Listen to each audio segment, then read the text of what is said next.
There we go. Vince Croci. Yes. Is that how you pronounce it? Yes, we've Americanized it, Michael. It should be Croci. Croci. And I could be Vincenzo Croci. Oh, that's a good name, dude. But I'm only 1/4 Italian. And we thought it'd be easier for people to pronounce Croci. And I tell people, just remember the word Croci. And that's an easy way to remember my last name. And I'm a 1/4 Polish, 1/4 English, and 1/4 German as well. So that combination makes me look more like a Joe Dombrowski than a Vincenzo Croci. You do definitely look more German than Italian. Okay. No offense. Well, there's none, because a 1/4 of me is very proud of that. A 1/4 of me is very proud eating kielbasa. Yes. 1/4 of me is very proud, being our former nation that came to the United States. But the 1/4 of me that likes to eat is the Italian part. We are very similar in that regard. Ziesmer was my grandmother's name. Taburin, all of the German and English and whatever that mishmash of European mutt is. Well, is that the candy, Taburin? I don't know. Is there a candy? That would make sense because I'm pretty sweet.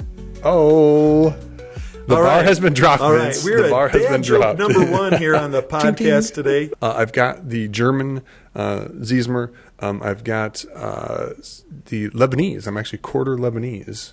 So that Mediterranean, just on the other side of the Mediterranean. So you and I are we might be related.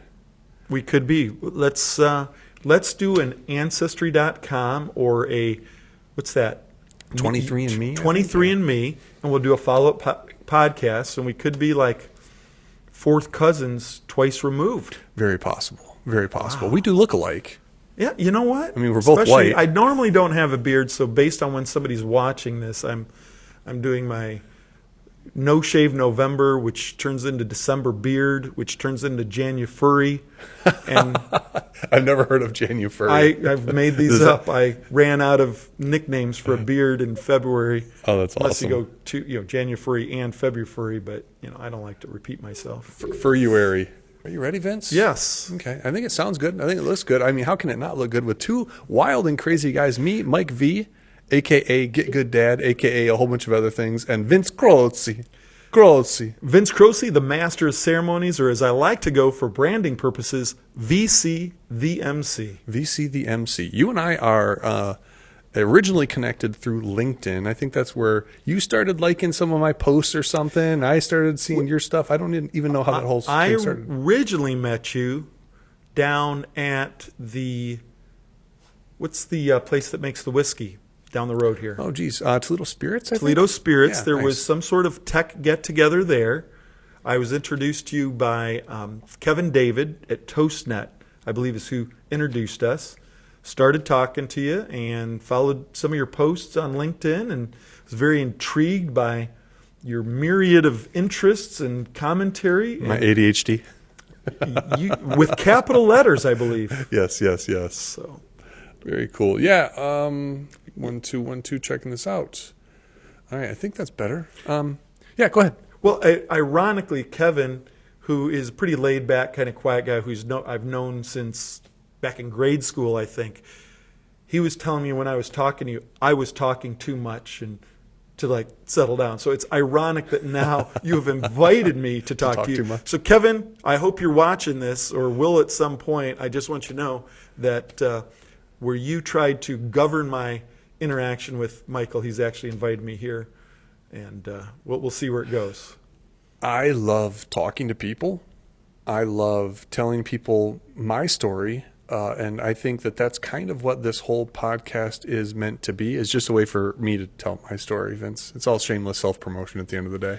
Well, it'll be a battle of shameless promotion then, because no, I love to learn from people and hear their backgrounds and what they got into. So I was looking forward to this from the standpoint that I'll get to know you better and where you evolved from and why you have all these different interests. Like, Legos right behind us here is one of those things. I remember playing with them years ago, but it's been a while. And if you want to know anything about me, I'm happy to answer those questions as well. I will make this more about you than me. I promise. I don't know if that, I don't know how that shameless promotion of yourself by asking me questions, but let's give it a try. Well, here it is. This podcast is called Make It Happen. Okay. All right. Make It Happen is a catchphrase that I have used throughout my time as an educator. With classroom projects and things like that, we would talk about it, and then it's like, go make it happen. Just go make it happen, right? So when we talk about the things that you and I are both involved in, we are making it happen, right? You are, as an MC, you are announcing, introducing, kicking off things. You're making it happen, right? This podcast then is just meant to be a place where we can tell the story of people, cool people doing cool things in Northwest Ohio, and those cool people doing cool things are making it happen. So this story of telling the story of people making it happen hopefully helps other people make it happen. Hence the name, Make It Happen. Okay, well, two things. Number one, that is a great title and concept for a podcast. And number two, I'm getting a little teary-eyed that you would think I'd be cool enough and I'm doing cool enough things to be here today. Yeah, you're awesome, Vince. I mean, you get out and about, you talk to people, you've got a great outlook on life, you got a great personality. Why would I not want you here? Because I may try to overtake this podcast and make it about me and change these Lego items to something that, well, I forget. So what do you do for fun, Vince? Well, it's ironic that what I do for fun is the VC, the MC thing. I do a lot of things for fun. I'd love to explore, visit places, hang out with my wife. I love to read, some typical hobbies or interests. But what I really get enjoyment from is something I got in my 50s and, hey, what do I want to do when I grow up? And I found that reflecting on my life, well, anytime I picked up a megaphone or a microphone or was just in front of a crowd and just doing something, making something happen to enhance an event or an experience, that's where I felt my purpose was and what I was supposed to do. So I thought, well, can I have some fun doing that? Can I organize it more? So got a website, made some business cards up, reached out to some people and say, hey, I think I'm starting a business, but I didn't really have a projection of, I want to make this much money and here's a side hustle. It wasn't about that. It was just like, oh, this is something I enjoy doing. Let me develop it more.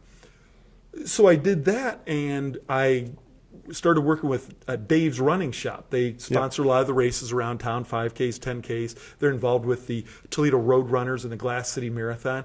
And for about a year, I did all their races and wasn't getting any money. And then my wife brought to my attention that that's not a business, Vince. That's a hobby. That number one, that's not really a business. It's just a hobby that you're investing into. And number two, I was taking time away from our time together to do that, to do something that was fun for me, but it wasn't for her. So that's when it's like, okay, I probably should try to make this more of a business venture, and started charging for that. But I still, when I go out, I can be out for 4 or 5 hours on a morning announcing a race, and I'm going down the agenda of what's happening. I'm recognizing the participants, the sponsors, the fans, the first responders that are out there keeping it safe. And then I'm just kind of riffing it from there, observing what people are dressed in or what people are doing, or special, significant, like a 70-year-old coming across the finish line and what they're doing. So I'm in heaven doing that. So that's fun for me, and make a few dollars. And each person coming across that finish line is a story, or has a story, right? Yes, like absolutely. Why they're there, what they're doing. Yeah, that's pretty cool. That's pretty cool. Do you try to monetize all your hobbies? Absolutely not. No. Okay. My wife yells at me for doing that. Okay.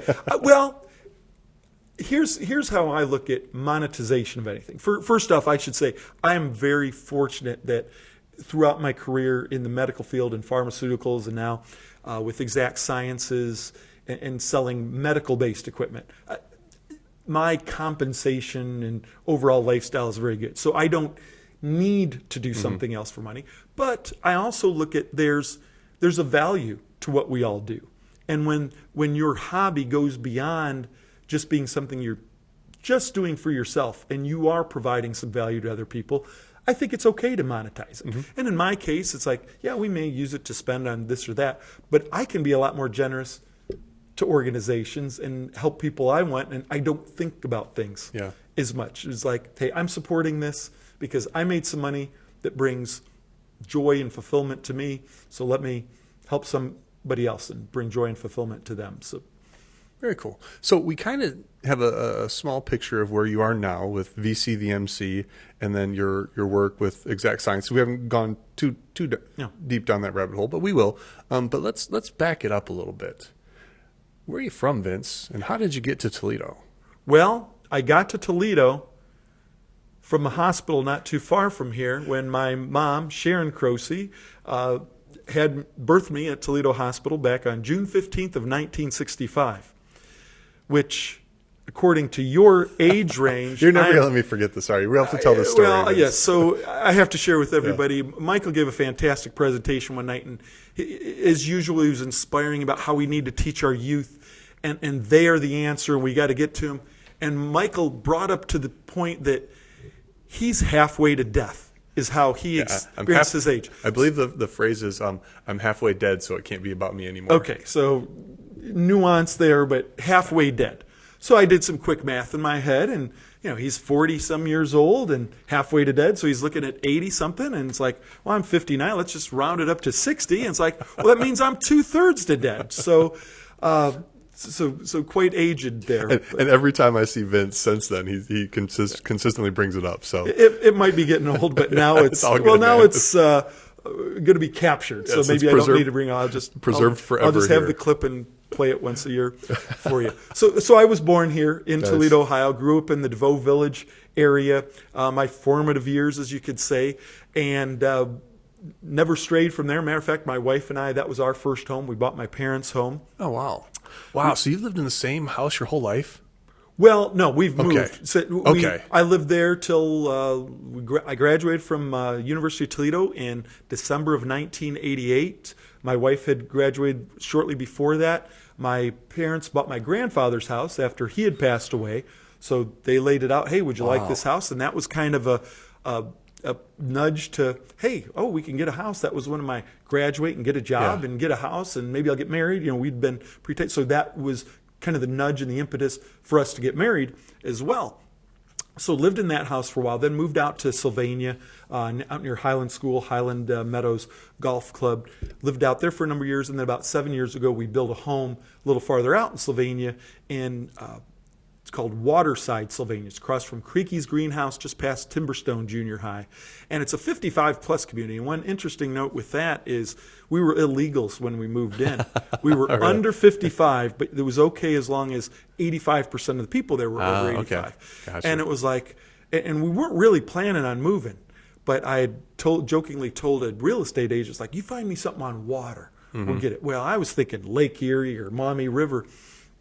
And we looked around. Well, we found this thing. Well, what was on water was some guy dug a hole in some of Creaky's greenhouse farmland and found suckers like me that were willing to pay tens of thousands of dollars more for the same house that was across the street that had a farm field behind him. But it was great. We built there and have loved it. And you could have bought 5 acres in the country and dug your own hole, Vince. But Michael, here's something. Lake Croci. Okay, but see, I just had a bout with anxiety there because I'm thinking 5 acres. That's more than That's a lot to manage, right? Than 1/10 of an acre, that lawn that I didn't want to cut. Yeah, fair. And much less now you're talking about a pool of water that I've got to take care of. I pay a small monthly fee. Somebody cuts my lawn. Somebody makes sure the water's okay. And I just enjoy life. Simple, right? Keep it simple. Keep it simple. Keep it expensive, but keep it simple. You pay for it one way or another, so right? That's another reason I do have to find ways to make money. So, born in Toledo, married in Toledo, wife from Toledo, went to UT. And again, you admit it, you're 60. I do have to say, my son would not be happy with you revealing as much personal information as you did. He's a stickler for that, address and remember that. Well, address and phone number. Let's. Yes, I want to apologize in advance, and hopefully Michael will delete that if I do share it, because I did watch that video, and you must have repeated him multiple times not to share any Yes. personal information. That might be a I don't know. It's like, if you want to come and visit me out on a you can find the hole with water in it in Sylvania. You can come by and say hi. So, how has Toledo changed over the years, or what? Give me some perspective. Like, I was born in Monroe, just up the road. Live now in White House. This past month is probably the most I've ever been in Toledo in my life. The only time I came to Toledo before would have been like Franklin Park Mall back when I was younger, and that was felt like an hour, felt like a day drive to get there, right, from Monroe. And then when I was 18, 19, 20, coming downtown to drink. Well, not too different. I didn't have to drive as far to get to Franklin Park Mall. It was, well, let's see, about 2.5 miles away, and that's where some of my first jobs were at. President Tuxedo, Orange Blossom Jewelry. So hung out at the mall quite a bit because I was working there, and would take elongated breaks to visit a attractive woman in each of the stores throughout the mall. And then coming downtown. Hi, Miss Croci. She thinks I present myself too much as a player sometimes back from those days. Right, but yeah. She laughs it off, and it's right like, on. but anyway, so the drink, that was, back in my day, party in the park was the thing. That waterfront was just packed, shoulder to shoulder, have friends in boats at the docks. It was an amazing time. And that's probably when I fell in love with Toledo. And I had come downtown a fair amount. I went to Central Catholic High School, which is not too far from where we're at right now. But that's probably when I fell in love with Toledo, and have ever since. There's times I think, well, what if I'd lived here or there? And I could tell you about my kids later, where they're all spread out to. But I don't feel like I missed anything not going somewhere. And I'm to a point in life now where I'm really embracing everything we have to offer. And I'm learning from other people. And now I'm at a stage where I really want to help promote what's going on here. Not just to people from out of town to come and visit or to build a business here or whatever, but people here to say, hey, there is really a lot going on and a lot to do and a lot of opportunity. And take advantage of it. You think something somewhere else, it's not. Everything you need is here. You may have to uncover it, though. I've found in my travels throughout the little bit of traveling around the world that I've done, primarily like when I lived in Florida, I lived in Sarasota for a while. And Sarasota, if you've ever been there, has a million things to do, right? There's just art galleries, they've got restaurants. But talking to some of the young people there, there's nothing to do here. There's this perception, I think, that every place has, that where they live is kind of mid compared to everything else. I can tell you this, just from hanging out down here, the restaurants that we have are pretty phenomenal. Valentine Theater is right across the way here. Huntington Center right over there. I went to a Lego show about a month ago. I'm learning that there's a ton going on here, but to your point, we're not doing the best job of awareness around all these things. I don't even know where to kind of look to know what's going on in Toledo. So how do you find out what's going on? Well, in my case, it's a combination of just having lived here all my life. I just know people. So I'm going to hear about a lot of stuff. In the age of social media, Facebook is a great platform I've learned about some things just being on there, or when an event or something is coming up. And then part of it is trying new things and doing something a little different. Met a guy here, Dave Crumbly Comedy. And, he's doing these little comedy events in places I wouldn't normally go to, like Chevy's. I'm not the age range to hang out at a bar in downtown Toledo. But on a Tuesday night at 7:30, I went down and saw that. And Michael, I've been talking that up ever since. He had local comedians. He had people coming down from Detroit. The most anybody had was a 20-minute set, but there were some 5-minute sets. And if you didn't like something in 5 minutes, well, it's going to be over. Yeah. But there was some people, I was like, man, keep going. I am laughing. And I didn't pay $25, $50, $100 a ticket, or limited to a Saturday night to do it. So that's just one little thing. Part of it is people have to if they ever had a negative experience or a negative perception down here, try some new things. Go to the Lego show, or the tattoo show, or the car show, or so. Come down. There's probably something that you're very passionate about that is going down here. I accidentally like the library down here. I was came to an event at Culture Clash, the record store. Little record store, which I had never really been to, but had heard about something going on there. They were trying to keep that going. Heard some great bands there, and then I was like, I'm downtown Toledo. It's a Saturday afternoon. It's beautiful out. I just went for a walk. Well, I walked to the Toledo Lucas County Public Library, this magnificent building, great artwork, obviously all the books and everything there.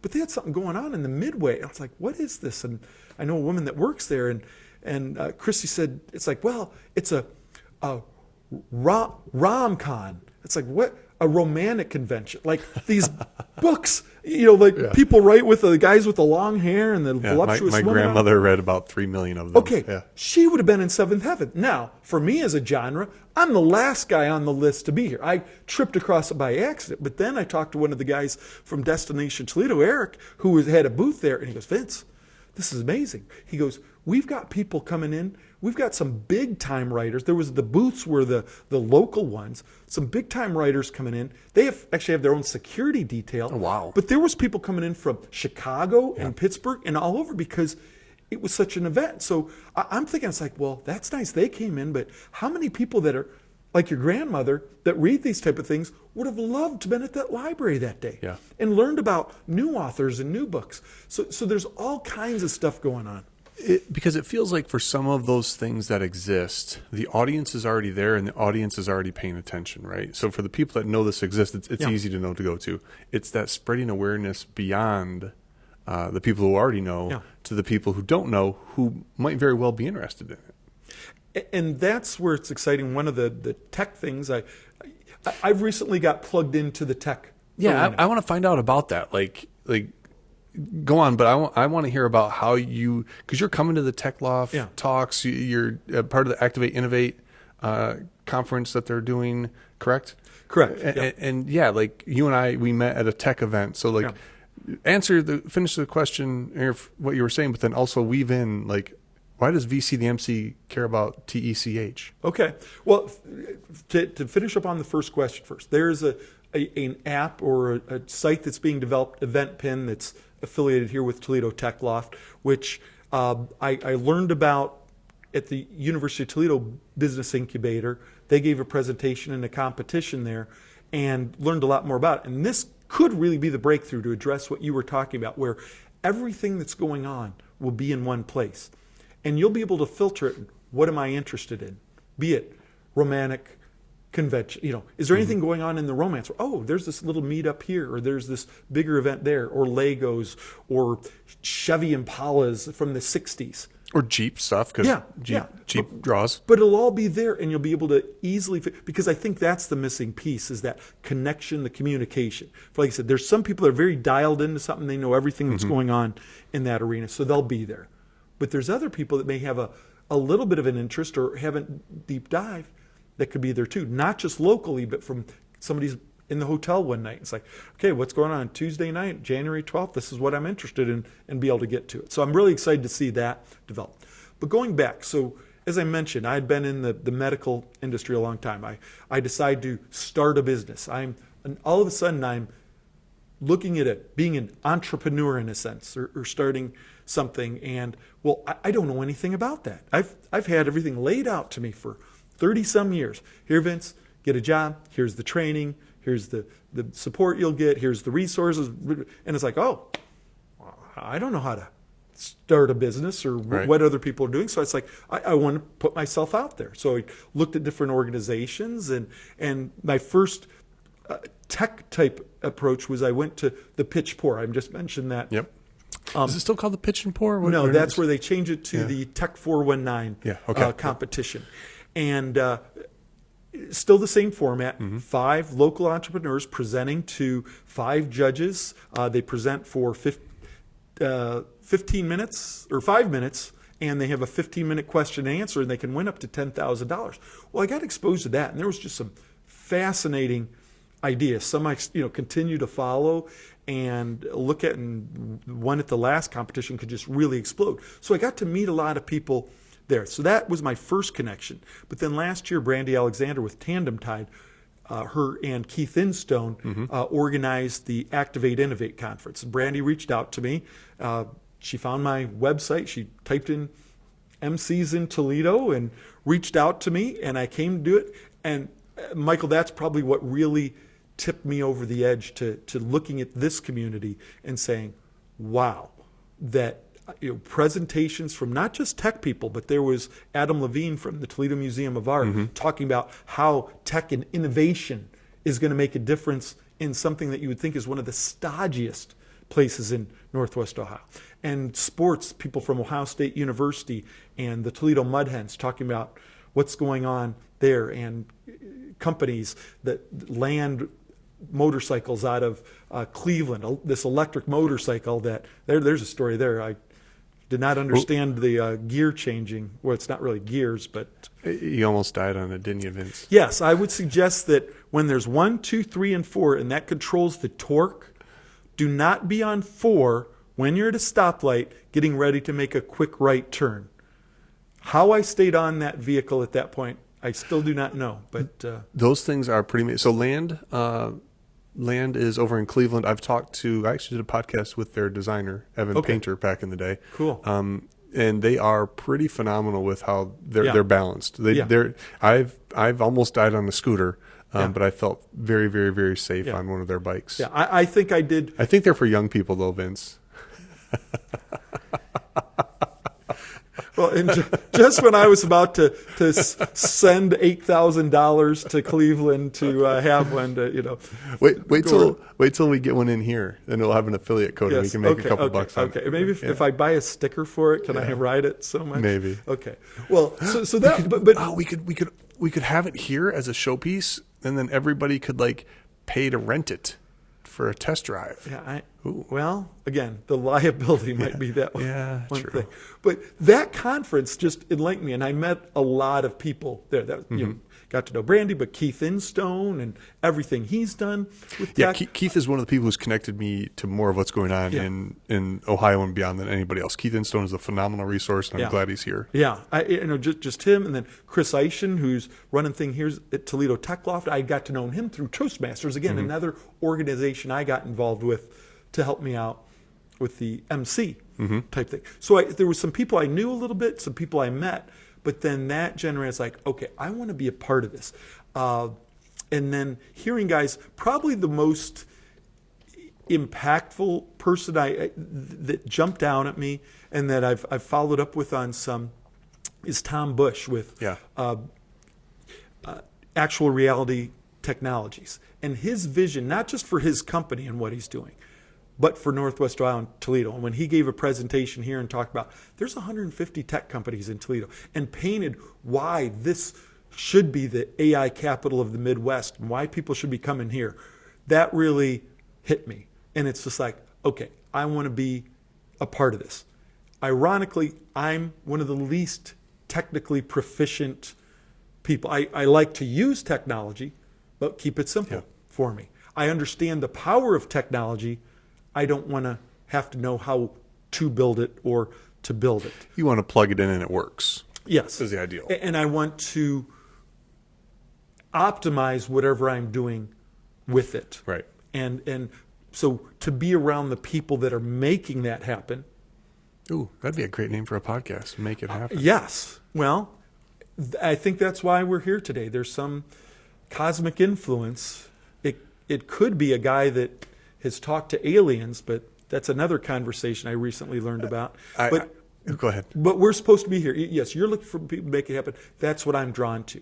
I want to see people making it happen in the tech industry. I've know what's happening in the running world in Northwest Ohio. I'm connected to that. I've recently come connected to the filmmaking arena of Toledo. What do you know about the filmmaking in Toledo? Well, that's an interesting one because I got to know Michael DeSanto through Film Toledo. He heads that up, and they were looking for an MC for their awards night at the Maumee Indoor Theater Film Festival.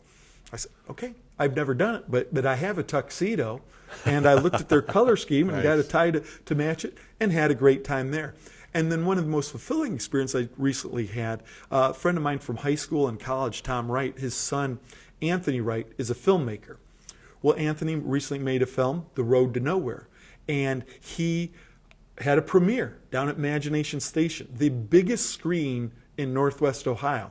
So Vince, could you be the host, the MC for that? So it was very fulfilling to introduce him in something he created, something he made happen here in Toledo, and then to get to interview his cast. We had a panel up there, and it was just really neat. He sounds like a great guest for the podcast. Yes, because 1,000%, right? He's a kid, grew up, well, that's how I introduced him. I go, I've known Anthony since before he was born, and touched on his dad being the 1982 cross-country MVP at Central Catholic, and went on from there.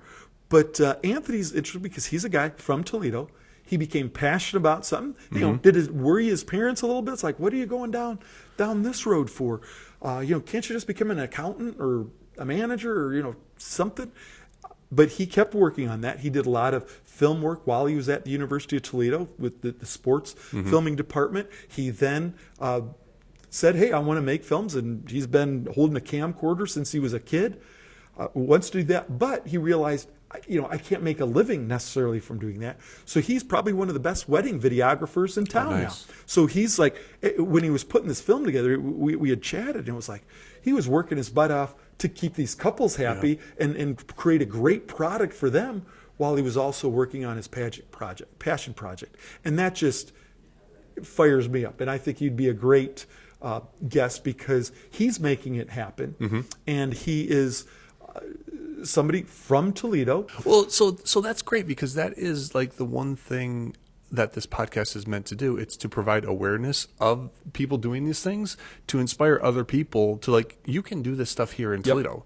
You can make a movie here in Toledo. Film Toledo, Michael DeSanto, the other folks who are involved in that, they were here at the Holiday Mixer. Holiday Mixer was a phenomenal event. We had tech nerds along with kind of film nerds, along with artsy design nerds. It was just like, I'm affectionately calling it Nerdgasm 2024.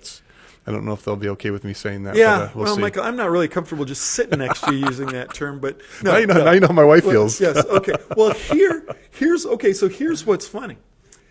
I am not a nerd in any of those arenas, but I'm a nerd advocate. I'm a nerd promoter. There you go, yes. I love that. Because I have kind of broken out of my, I'm corporate America, specifically the healthcare industry, and I'm very comfortable in that industry, and I've met a lot of intelligent people doing great things and great work. But there's so much more out there. And my life is so much better finding out about these things. So I want people in the tech world to excel and do what they're passionate about and do because they're going to make the world better. I want people in the film world to do that. In the advertising, I want all those people to just excel. And the more opportunities we have for people to do things that they love and want to do in Northwest Ohio, the better for all of us. Absolutely. And that's where I had to find my place, because for a while it was like, well, should I be in this tech? I was questioning. It's like, these guys I don't really know what coding is. I just learned what LLM was a few weeks ago, but that's part of what excites me too. I can learn, and I don't have to be an expert in any of these arenas. I don't have to be a nerd. I don't have to be totally invested, but what I can do is help these people get what they want to and bring more people to those communities that should be there. Those people, the tech people who are building this software, building these applications, everything else, they are ridiculously smart when it comes to talking to computers. Maybe not always the best at talking to other humans. So being able to tell the story of what it is they're building, why it matters. They need people like you. They need people like me, who can ask the stupid question without feeling stupid, right? We're playing the role of the rest of the world who doesn't know anything about this, and we're helping to translate this cool thing that you've built with 3,000 million gigabytes of whatever connected to whatever that's producing yada yada. That's probably the most technical way I could say it.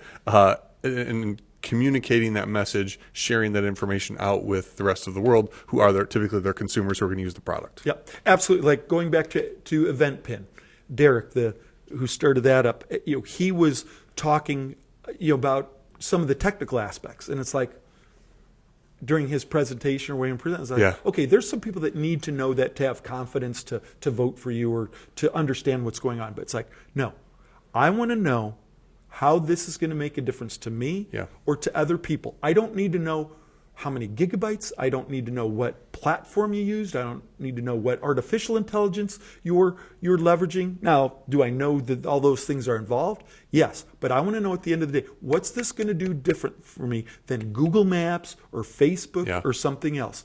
And when he was able to tell that story, and I think this is where you and I come from, to say, okay, I know you know what to tell me. You're not as comfortable maybe sharing that, or it's not going to be the first thing you talk about. But to the vast majority of people, to that, and the best example is that Steve Jobs. He didn't talk about, well, we've got this little unit that's going to hold X number of gigabytes, and you'll be able to store this. He said, would you like to hold 1,000 songs in your pocket?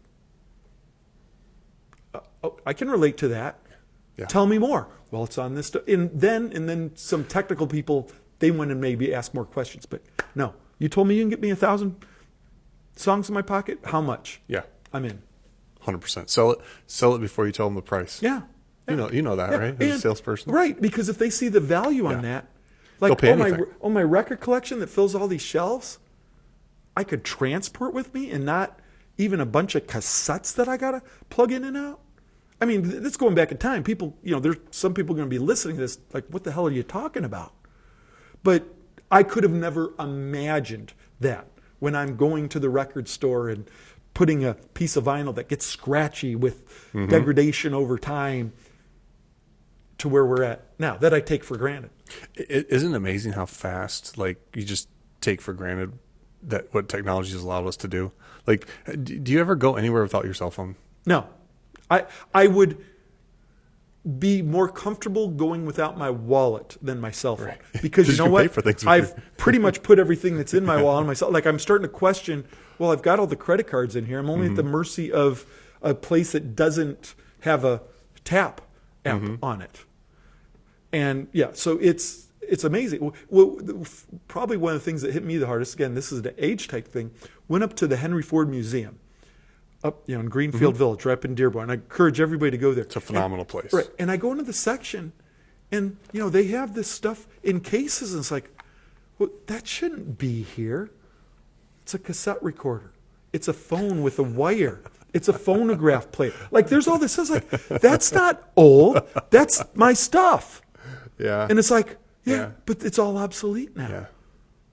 Yeah. And again, when I think about it, it's like, things have gone so fast. It seems like we've always had this, but no, it wasn't. It wasn't that long ago. Because they just take off and take over. I mean, they become so ingrained into what we do that, like, I challenge my students just to freaking go for a walk without your phone and see how much it calls at you. Well, and I've been doing a deep dive into some of that too. That, okay, we are so overstimulated. We've got so much stuff, and we can always, we always thought it's like boredom's a bad thing. A lot of things are starting to say, no, you need some boredom. Yeah. You need time to think, to not be distracted, to not have something to go to when you're standing in a line, when you're driving. I'm in a car most of the time for my job, and I love it. I can put in podcasts or book on tape. I don't listen to music necessarily, and I feel like, I'm doing the right thing. I'm getting educated. I'm, expanding, which is good for the most part. But there's times I don't turn on anything. It's like, holy moly, I'll get some thoughts and I'll just record it real quick into my phone or do something. And it's like, we need to be bored. We need to have time without that. I mean, just look at, you have kids, correct? How many? Yeah. I have 3 children. 3 children. So remember, I was the kid who, Mom, I'm bored. And this is this was when we had like maybe a video game or two in a computer, not a computer in our pockets, right? And I would end up drawing and doing all these other creative things I love to do. Similarly, I see with my kids right now, right? My daughter, we got her a phone for her 13th birthday. But when I take it from her, hey, give me your phone for a little bit. You've been on your phone too much. Like, it takes her like 30 seconds, maybe 2 minutes to get over her little teenager mood attitude. But then she starts creating. Same thing with my son. Like, pull him off the video game or pull him away from the TV. And doesn't take long. He starts building with his Legos. He starts writing books. He starts creating, right? So, like, I think that some people, the easy thing is to, here's this piece of technology. It's going to entertain you. Great. But, like, to your point, being bored is the best thing for your brain to do. new things or old things. Yeah. Well, because what you taking away from your daughter, what I have to take away from myself sometimes, it's a dopamine addiction. Mm-hmm. It's not a phone. You know, go back to Steve Jobs presented, hey, like 100 songs. Like, would you like to have the ability to constantly have pictures and video and sound and stuff excite your brain? Well, who wouldn't, in a way? And we've proven. And unfortunately, the companies that do it say, oh, we can figure out how to do that even better. Yeah. Well, what's the difference between that and alcohol or a drug or high fructose corn syrup and sweet foods? Those are all things that they give us a little something of what we need. You start taking too much and it's the end. We're just coming to grips with that. It's like that, what do they call it? There's no nutritional value, right? But I think with the phone sometimes, like, oh, I'm watching this video and I'm learning something. As somebody who has studied learning, you're not learning anything. If you're watching your phone, watching videos on it, I'm sorry, you're not going to remember anything. You're tricking yourself. Oh yeah, I'm watching this video on how to do this thing. You're not learning. Well, what if, because that's intriguing, I never used to watch YouTube videos, and now while I'm exercising, I'll watch YouTube videos and a vast array of different subjects. You know, what's the subject of the day or the week for me? And I feel like I'm ingesting that, consuming it. Yes. And I may not I'm not taking necessarily notes all the time or doing deep dive, but I like to think that from the content that I'm consuming, the people that are presenting, that I am learning something, and then I always try to put it in action. I'm trying not to watch something that I'm not going to do something with later. But that is the whole thing there, the putting it in action part, right? It would be like taking steroids but not lifting weights. Correct, yeah. Right. So like, yes, I'm watching this video on, watched one this morning about AI and the new AI GPT 3.0, whatever it is, and how that's going to impact academia. I was thinking about it beyond that, and I'll probably, and I sent it to another person I'm on a podcast with for us to have a conversation around, right? So I was actively using it. There's a difference, right? If you want to learn something, you need to actively use it. You can't just watch the video and let it wash over you and then go away. Okay. You have to use it somehow, some way. Okay, so that I had put some questions together before we sat down. I thought, well, no, I thought I can look at them if I need to, but if something segues or generally goes into it, and this is good because it talks about a couple things. So my question to you is, because it touched on some things I was curious about, AI, about you're in education, you have kids now, you're doing things. So we have this content. There's these videos. We talked about YouTube being one. There's some great podcasts out there and things.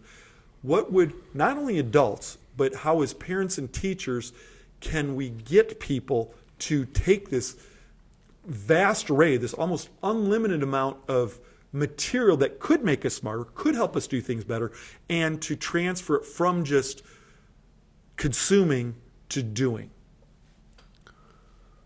Oh, geez. Ask it again. I can watch and learn anything from a YouTube video right now. How do I ensure that I'm not just watching and consuming and transferring it to doing? So there is phrase learning styles, which most people equate to whether you learn best by reading something, viewing something, or hearing something. Studies have shown that that's not true. You might prefer to watch a video, but it doesn't necessarily impact your learning. There's another learning styles, Kolb's learning styles, Kolb, researchers who have this framework of experiential learning.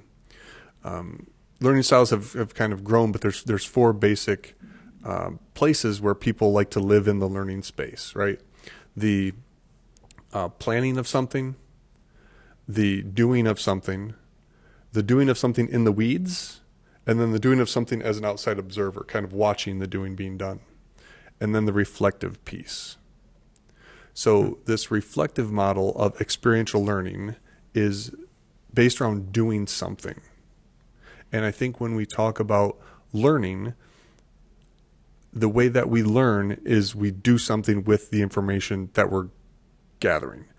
Whether that information is from, I'm interested in this, so I'm going to pull it in over here. I'm going to think about it. Maybe I'll write a little bit of a reflection on it.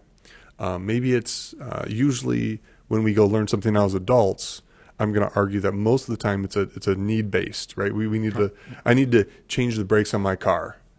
Well, you go to YouTube and if you just watch that video and didn't go work on your car, you would probably have to watch that video again in order to be able to do anything with it, right? But if you watch that video and then go work on your car, go back and forth, right? The doing of the thing.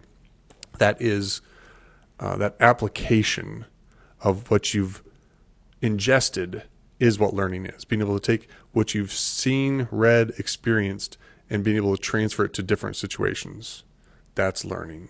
And whether that is an output that you're producing from writing a summary of a thing, whether that is you read a book on the history of Rome, and then you read a book on modern American history, or just even be paying attention to current events, and then you maybe make some connections, write a little something, draw a little something, diagram a little something about the connections of those things. Okay. So two people could watch the same video, and one person is just, maybe they're getting a little entertainment from it, or someday I'm going to do that, so I want to watch this video so I can say I checked a box and I watched video. But the person that watches it and then does that reflection, does some planning, or actually goes and does it, they're getting the true value. It's the same content, but one's optimizing it and maximizing it. Yes. Our brains are super, super efficient at conserving energy. That's how we've survived as a species, right? To find, to have sugar or whatever it is that makes our brain do what it does, it took effort in order to make that happen. Before we had the ability to go to the store and buy all these things, you had to actually work pretty hard to survive. Your brain was wired to conserve energy, which is, I think, why we like some of the quick dopamine hits right now, because they don't cost us anything, right? Or technically. The effort that we have to put into the doing of the thing and the learning and what it takes. Like when you learn something new, it's frustrating often, right? Like even just putting these shelves together, right? Like I'm following instructions. I can't read the instructions. It's frustrating, but I'm able to do something at the end of it. That is where I think our brains that don't want to exert the energy. What was the question again? Well, just you have to do something after watching that video. Either plan, reflect, or do. Yeah. So there we go. Because our brains are really good at determining what's useful and what's not. If you just ingest something and don't apply it at all, your brain's like, okay, this doesn't even matter. Let's just put it in the corner and maybe it collects dust and then maybe it gets taken out in the trash a year from now, 6 months from now, 3 days from now, who knows, however our brain works in that regard. But if you use it immediately, your brain, there's value here. This is something I need to hold on to because we just used this. Similarly, like if you think about when you go through and read a chapter of a book, some people like my wife remember every freaking detail. Not everybody does that. If you read a chapter of a book, like writing some questions or just writing a quick reflection on what happened in that chapter, your brain, I needed this, I'm going to hold on to it. So you have two younger kids. Yes. You said three, but yes. Oh, three? Yeah. Oh, okay. I just have... The oldest one doesn't like showing up anywhere with me. Actually, that's not true. We went to the lights at the Toledo Zoo last night. It was phenomenal. Okay. She hung out with us. Very She's good. Well, awesome. I apologize for miscalculation based all on good. social media presence. And My oldest one would take pictures with me. Okay, very good. Well, it's funny because your kids are basically a generation or half generation behind mine. Mm-hmm. So I've got a 30-year-old, a 28-year-old, 26-year-old. And at the time, they were first being exposed to phones and to social media and to YouTube, and all this was the same time I was. Right. So I'm learning how to use this and not realizing all the benefits, but more importantly, all the bad things about it. And I'm not able to monitor my kids or control their content or what they're doing or how they're doing it. You touched on how your 13-year-old, she's got the phone, but you'll take it away from her sometimes. Mm-hmm. What do you look at doing with your kids to ensure they optimize this tool and all the resources that are there, but not be adversely affected by it at the same time? It's a great question. When I think about back up, sidestep, whatever, a little bit, like there's this idea of, I have a tool theory, and I'm sure someone else has it, but it's this idea that, a hammer can be used to build a house. Hammer can also be used to kill somebody. I think that the same thing is with all of this technology that we have. Yes, I can create an AI avatar / bot that will communicate with me when I'm feeling lonely and depressed and maybe help me feel better and or be able to alert somebody when I need real help. There's also AI bots that will freaking let me do some of the most devious things I've ever read about, thought about in my imagination. And that goes back to the person themselves. When I think about like understanding technology and what you can do with technology and being aware of technology, it all really comes down to understanding the difference between like being a producer and a consumer, right? If you're just a consumer of food, you might not necessarily be thinking about, okay, what really went into this. But if you start looking at the production side, how things are made, and start to think, what? That's done like that, and that's got that in it. You start to have a little bit more awareness and make maybe better decisions around the food that you're putting in your body. Similarly, the approach I take with my kids is I'm really working with my kids to be more media and content producers. Whether, that's my son who's streaming, my daughter who's streaming and doing some creating, she's making like stop motion movies with some software that she found. So working with them and talking to them about like how these devices are designed to capture your attention and not let it go and feed you more of like what you're just there's no nutritional value necessarily in what it's providing to you. I'm hoping that understanding of what it's like on the production side and what these people who are producing the content and producing this technology are really trying to accomplish makes them better consumers of the content. Better consumers, but in the same sense, you're teaching them to be producers. Is there any risk that they're creating content that's out there more that will be incorrectly consumed? Do you control what content they're producing? I mean, yeah, I've got a pretty good eye on it. Like when my son streamed for 3 hours the other day, his first time really doing a solo stream. My wife and I were both watching just to make sure who was in there, what was being said. But, he starts his stream and he's 9. He's like, there's not going to be any bad words, no cuss words in this thing, right? And he just has that, I don't know how to say it the right way. I don't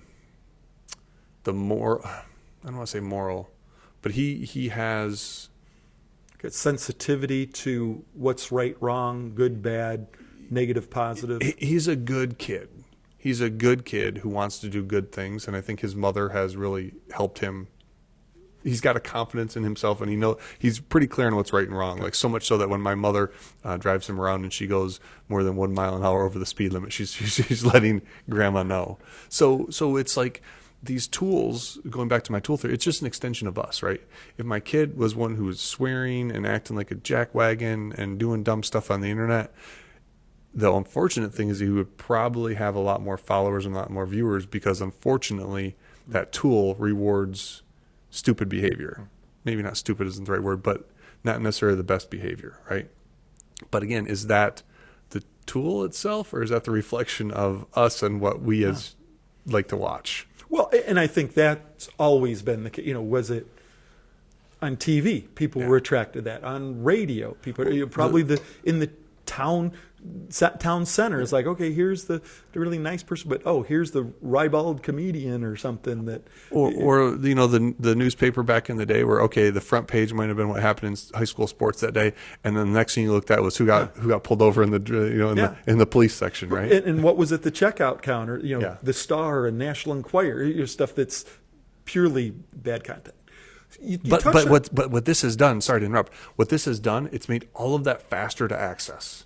And there's a never-ending scroll of the checkout line. Right. Yeah, there's no friction. You don't have to go to the grocery store to see this. Correct. It's in your face. You touch on something else, and this was intriguing me, and I want to hear your insight.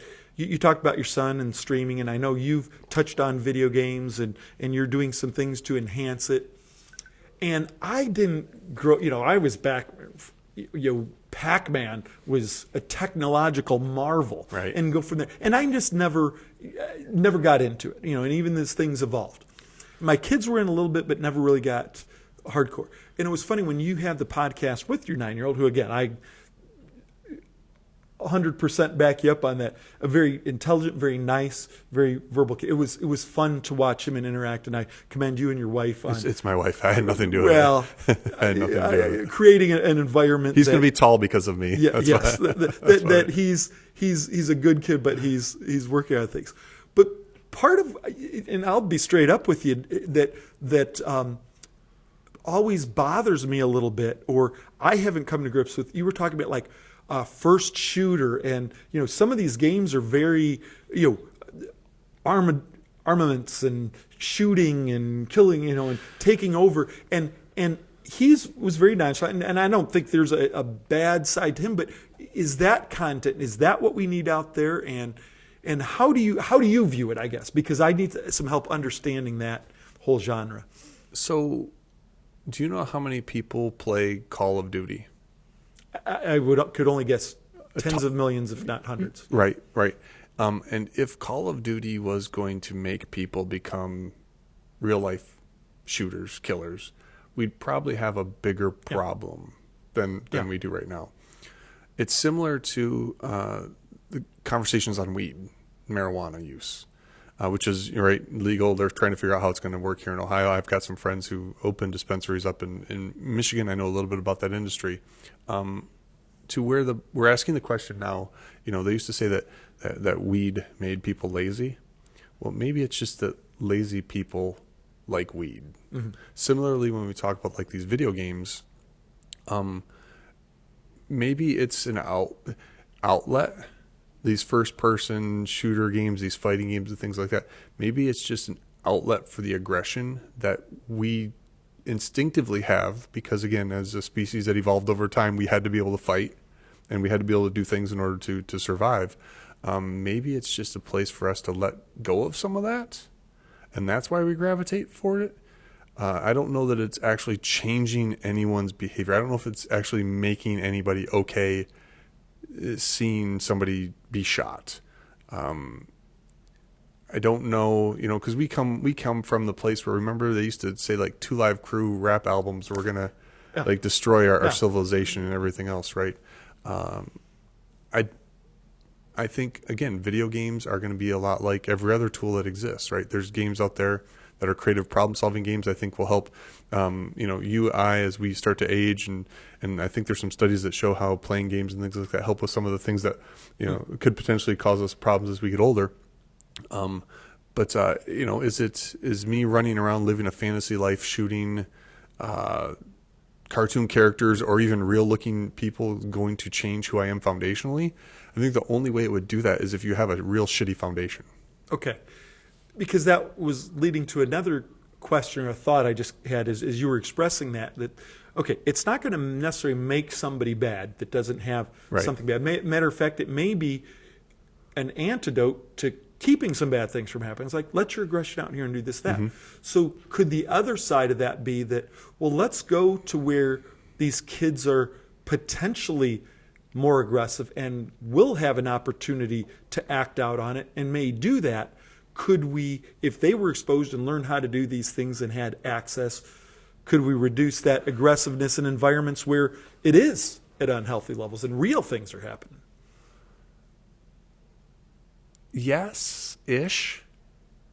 Are you ever going to be able, like somebody who really is just, I don't even know how to phrase this and I'm probably getting in trouble, but like somebody who's really messed up, are you ever going to be able to truly, truly help them by helping them maybe find their space, their thing, what they get attention for in a good, positive way that maybe keeps them from going down the negative road?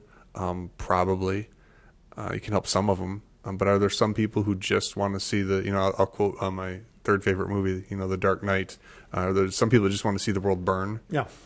Yeah. And are you going to be able to save them, help them?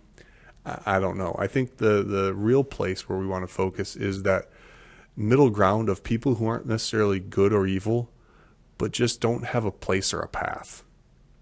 And can I use games or things that kids primarily, are interested in to get their attention, to bring them into a space, to pose them some questions and opportunities. Hey, what if we made our own game, or what if we did this, or what if we made this game better, or you like these TV shows? Okay, this is cool. What if we figured out a way to make a TV show, right?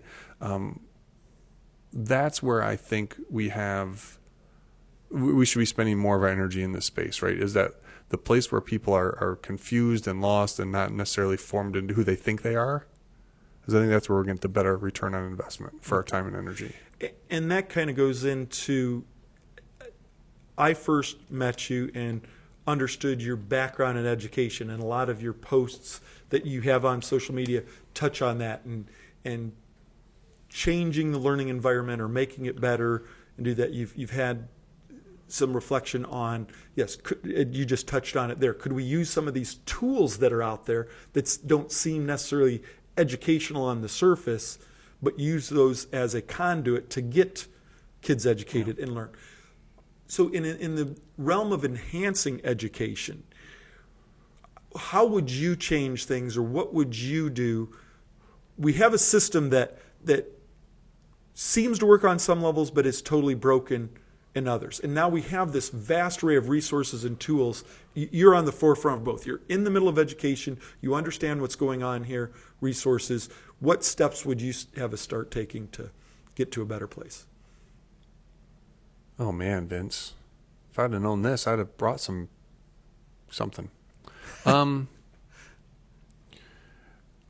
What is the purpose of education? To prepare us for getting through life. Okay. What do we need in order to be able to get through life?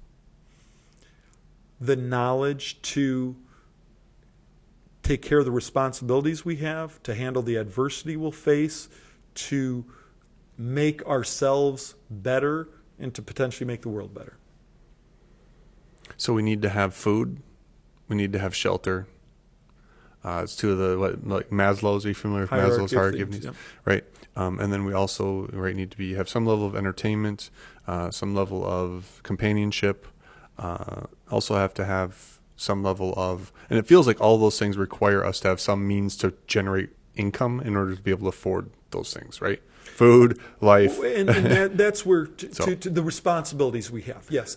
If we lived, if you had a plot of land out in the middle of somewhere and you had to build your own hut and farm your own food, that. We've created a society and an economy that other people do this, and we came up with money as a ways of transferring your time doing something and my time doing something. We can still get what we need. Yeah, we could argue about like money and how it really should just be a tool to facilitate the transfer of things versus a way to hoard wealth. Mm-hmm.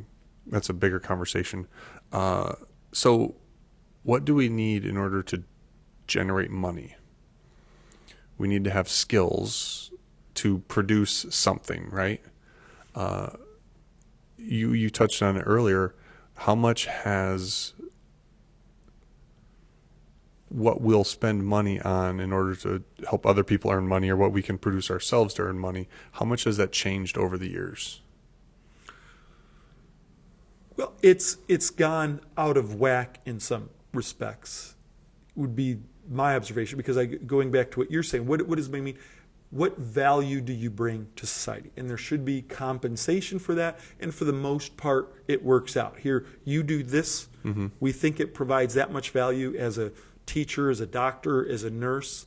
But then we get to some of these outliers in the entertainment, the sports world, CEOs or something. And it's like, okay, that has gotten out of whack. Or people have said, I don't provide any direct value to the world. I just, like you said, hoard the money and have found ways of, now maybe they're investing and helping other people do something and they're getting inordinate amounts of wealth. But to me, the bottom line with the money is just, it shows your value and you're getting compensated. And based on that value, you can live a certain lifestyle.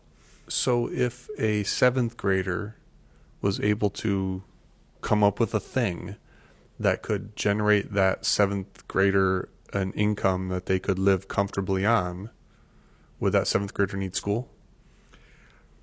Going back to what I think school or education is about? Yes, because they have provided something of value to everybody, but they still are going to have responsibilities from 7 to, let's say, 87. Okay? Are they going to be educated and knowledgeable enough to take care of their responsibilities from then on? Are they going to be educated and knowledgeable enough to handle the adversity that they're going to face regardless of how much monetary wealth they have? And maybe that's what they did at 7th grade. How much more could they do? And if they had, this is potentially somebody we need to invest in and want more educated, more things, because maybe they could solve more problems and be of any greater value. So, and then to take it to the other end, I don't think there's ever any reason for somebody to stop being educated. I embrace education more now than when I should have. So education, there's really good stuff in there. Education being a lifelong thing, right? So if our air quotes best people are people who, or our best selves, let's say our best selves are ones that continuously learn throughout an entire lifetime, then one of the things that we should learn in school is how to learn. Is that fair to say? Absolutely. The other thing that we should learn there is how to be responsible citizens. Absolutely. Right? The other thing we should learn in there is how to solve problems. Outside of just like your general, here's your math problem, here's these problems other people have solved. All of those things are too easy to either automate away or aren't even real problems anymore, right? So if I am going to redesign education, it's going to be hyper-focused on helping kids to develop those skills that are the foundational with regards to problem solving, systems thinking, communication, empathy, emotional intelligence, all of those things that no matter what they try to do and what field they end up in, that they're able to be successful because they're jumping off of a solid foundation, right? Do they really need to learn math at this point? Probably. Do they need to learn math at the extent and level that the state is requiring us to? Probably not. There's other things that I would rather have my kid learn outside of some little bit of algebra and everything else. Would I rather my kids spend more time working on presentation skills, design thinking skills, critical thinking, than some of those other things that are too easy for a calculator or the AI to do for us? The other really important thing I think that schools should be doing and should be redesigned to do if they're not. And again, I hate to talk blanket wise because I know there's some schools that do a phenomenal job and there's others that just don't. There's too much disparity in our schools. That's another too big of a conversation to have. But like, why does the kid of a doctor become a doctor? That's what they're exposed to. They may be challenged to do that. They see what intellectually their parent may be doing, but they're also seeing a lifestyle that potentially a lot of other kids within the environment they're in aren't living. It's a reality. It's a potential reality for them, right? It's not that for everybody else. So schools, I think, should be doing more to provide opportunities for awareness of these other fields, right? I should be able to, if I'm in 5th freaking grade and I want to make a movie, I should be able to make a movie. Because I will tell you this, I can teach somebody about math, I can teach somebody about English, reading, liberal language arts, all of the school subjects I can teach you by making a movie. All of the reading, writing, arithmetic, I can teach you making a video game or making a game just in general, right? So that's where I always talk about meeting people where they are and what they're interested in. And I think that we're in an awesome position right now when it comes to AI in education. Not that we're going to have AI teachers. I think that is a complete BS idea. And if anybody is trying to send their kids to an AI teacher to actually truly learn about what it takes to be successful in the world, I'm going to argue that you're not. Looking at it from the perspective of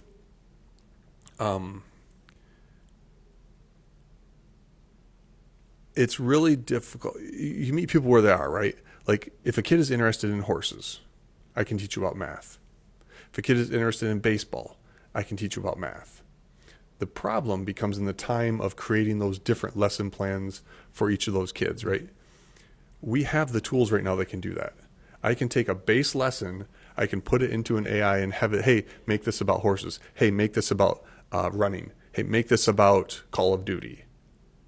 And at that point, then the burden on the teacher to come up with that stuff is removed, and the teacher can focus more on what a teacher should be doing, and that is having a real conversation with us as humans, trying to figure out who we are and find ways to motivate us, and be able to have those more one-on-one conversation times with me as a human to help me find my focus.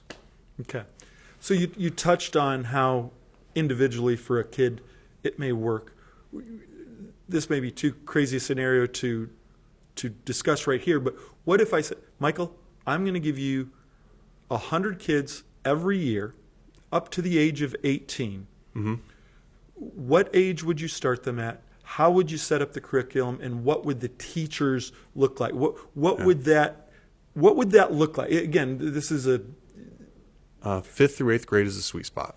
Okay, so they could be in a regular educational system, up through 5th grade. All the testing, the reading, writing, arithmetic, everybody. But if you got them that, so that's the age you'd like to have them at. Some of this comes from my personal experience, right? Kindergarten through 4th grade, I was good. I got my foundational stuff in there, everything else. 5th grade through 8th grade, I got lost. The stuff that I was interested in, they weren't really teaching. Mm-hmm. It was a bunch of stuff you start dealing with like girls and everything else that gets in the way of actually being a productive human being, right?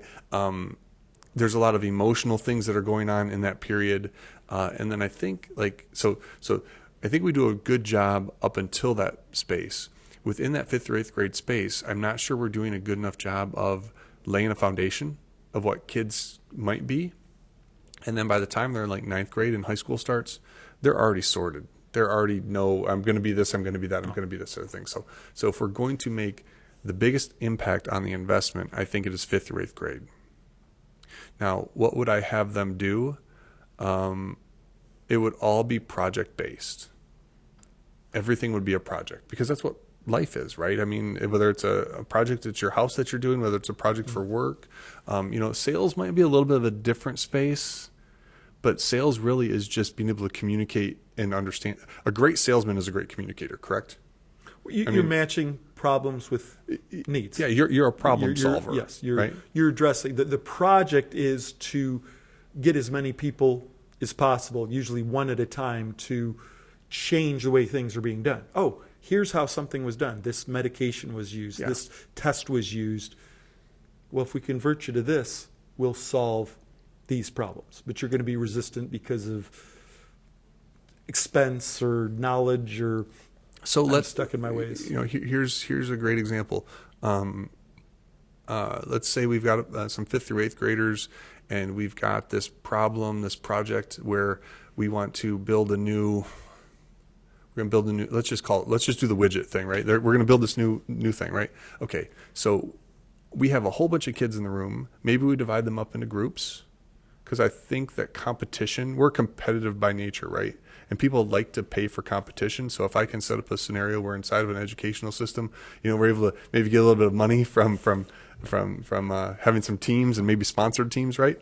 But then also just like that internal competition that we have to help drive and motivate, right? Because that is one of the hardest things I think I'm finding right now within education is what the freak even motivates these kids. Mm-hmm. I think in 5th or 8th grade, I think they're still motivated. They're not as jaded. They think they can change the world still. So being able to present some problems like that, we've got this widget that can end world hunger. We'll go big, hairy, audacious goals here. If 5 teams that get it set up, okay, what does that look like? That's a lot for one teacher to necessarily manage. We probably have a wider disaggregation of teacher responsibilities. So where it's typically like one teacher, one class in that space, it might be you've got pods and teachers are kind of floating around and keeping track of everybody, right? But like this teacher, maybe the science teacher, that's great. They'll come in and talk around the science part of this problem and do a lesson based on something that the kids need in the moment. I think that is where we fall down a lot with education. Here's some stuff just to know it. But why do I need to know it? No. Well, you might need it someday. That's bullshit. Or it's going to be on a state. Yeah. Or Our brains test don't give a rip about that stuff. They're not going to hold on to it, right? So we're going to then design a educational system that's project based, where the learning becomes a means to an end versus the end itself. If that makes sense. So like, yeah, learning for the sake of learning is beautiful, glorious, and everybody who does that, you're awesome. But the vast majority of us learn because we want to do something, right? There's this when we're babies, right? Curiosity plus challenges equals development. What's up those stairs? You try to climb up the stairs, you don't make it, you fall down, whatever. Eventually you can learn to walk and crawl and get up the stairs to go find out what's upstairs. So how can we, within 5th or 8th graders, develop some project-based curriculum that provides sparks them, their interest with curiosity, challenges them, whether it's competition within the group work, their peers, support them in what they need in the moment to either learn something that'll help them solve the problem, look at the problem a little bit differently, or be able to present that problem out to the rest of their group. That's the foundation of what I would do. More teachers with leveraging the technology to reduce what they are required to do from the I know, and my friends in higher ed will probably yell at me for this, but like there's so much BS-ery on the backside with like the data and the reporting and the systems that we use that it's just so cumbersome, and it takes so much time that's taking me away from having a good conversation with the students. I think, yeah, that's what I would do. And I would teach them. So I have created an essential skills rubric, agnostic from any discipline. But like, these are the skills that you should have for the future of work. I would make sure that those are woven into every single thing that we do, and not just the ability to, yes, you have to know the 2 + 2, and yes, you have to understand some geometry and physics and those basic things. But I think we teach those when the kids need them versus just teaching them just to teach them. Okay. So if I'm understanding correctly, that 5th grade level, up to that level, they still have that curiosity there. They're still open to things, but it's not being enhanced. We're not uncovering that curiosity to then develop that with challenges in a competitive type environment. That's what you feel would push the learning continuum. And I think that's the age too. And again, this is coming from my narrow view. That's the age where they're not afraid to fuck up and look stupid. One of the saddest things I ever had was when my daughter, 7th grade, I think, 6th or 7th grade, whatever it was recently, I was like, hey, why don't you stream, you playing Mike Tyson's Punch-Out for the first time? You getting your butt kicked playing it. She's like, I can't do that. What if somebody saw that in my school? I'm just like, wow, really? Like, you're afraid to do something because, like, you might fail and people see that? Like, that's broken, man. Yeah. And I think it's probably worse for our girls than for our boys, to make a generalization. But like, I think in 5th grade, they don't care enough yet about too much what other people think about them. Yeah. That's again the sweet spot to where they've just still have that interest, and they don't think they haven't been told, the world hasn't told them yet that they can't do something. And it's interesting you touch on the failure component there too. I can't think of a biography I've read or heard about from somebody that's successful that doesn't point out their failures. Do you know how many shitty podcasts I've done, Vince? Yeah. Thousands. But you have to do them to learn how to do a good one. Yeah. And I learned that later in life too. It's like, I got to fail. I've got to become uncomfortable and become comfortable with failing to be better at failing a craft. We learn more from failure than from not. And I don't think that our schools have enough failure built into them. Right? Like I would love it if, let's say 5th grade, 6th grade, we do a project, 5 teams in a class, right? 5 teams of 5, whatever it might be. And we find like a company here in Toledo, here's this problem that we have no idea. We have no idea how to solve this thing. You guys figure it out. And every single one of those projects, ideas that they come up with, all fail. Because there will be so much freaking learning that goes on in there that probably potentially becomes a solution for another problem. Well, wasn't that Thomas Edison's thing too? Yeah. It's like, I learned how not to do this. Yeah. Okay, that means there is a way to do this put these ones on the shelf, or like I said, maybe it'll come up for something later. That's where we run into some problems around just funding innovation.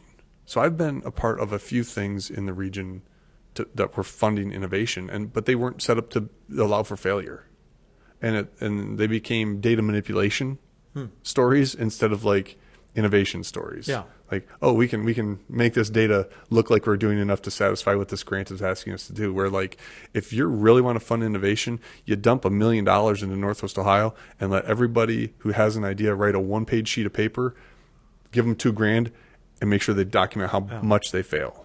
Wow. That would be amazing for us. Were you here for the talk with Kyle Sword? Yeah. Okay. Kyle's going to come on the podcast. Okay. Well, talk to him about the part of his presentation, and I asked a follow-up question. Maybe it wasn't during the presentation; it was afterwards. He just inspired me when he was just talking just one industry, the glass industry, and everything that was going on, all these ideas, and I'm sitting there thinking, geez, I wish I had $100 million in my pocket to be a venture capitalist and say, here, Kyle, it sounds like you got more than one thing. Make it happen. And I said, why isn't that happening? And he said, well, you go out to Silicon Valley, and somebody can invest in 10 companies, and 9 fail and 1 successful, and that's all you hear about. They keep doing it. Unfortunately, you come to Northwest Ohio, somebody invests in 10 companies or ideas, 9 are successful, 1 fails, and people think, oh, we shouldn't do it anymore. It becomes a mindset. It blew my freaking mind, because I'm sitting there, he's talking about buildings, just changing the glass in this room, or building a new building with glass that it will take care of the energy. It will pay for itself in, I guessed years, and he was months. And like, okay, why isn't this happening? Well, and I mean, so Steven Johnson has a phenomenal book. I don't know if it's How We Got to Now or whatever his book is, but it talks about glass as an innovation. And like, everybody in the world is walking around with a piece of glass in their pocket that's allowing them to communicate with everything. Excuse me. I'll ask him that for sure. But it goes back to your tech and innovation, and like, why, here we have this. And when we get to our age, no offense, it's and when we look at how people are trained in specific disciplines, right? If you get a bunch of engineers together in a room, they're going to look at a problem and they're going to solve that problem based on what they learned in school and how engineer, right? Having taught in Northwest Ohio, I don't know if I came up with this phrase or somebody else came up with it, but like, if you want to solve a real problem, you make sure a farmer is part of the team. Because they're the ones who, I don't give a rip. Like, I'll put bubble gum and a stick together to make this tractor move. Like, it's just, it has to happen. I've got to have that field plowed by a certain date, and here's the resources I have. And I don't have time for you to science this, to test this, to red tape it. We just have to make it happen. So, and I think that's what like is really, really, really the most important thing of all of the stuff that I talk about with education. Our kids have phenomenal freaking ideas. They've got fresh new perspectives on this world. They aren't as jaded. They aren't as told like this is the problem and it's always been this way. Like, you ever seen the movie Big? Maybe that's where I get this from, right? Yeah, it's been a while, but like the premise. If you're a toy company and you don't have kids on your team, what are you doing, right? But like what we're trying to do in this region and what we're doing, with the innovation hub around glass and everything else, why are we even doing it?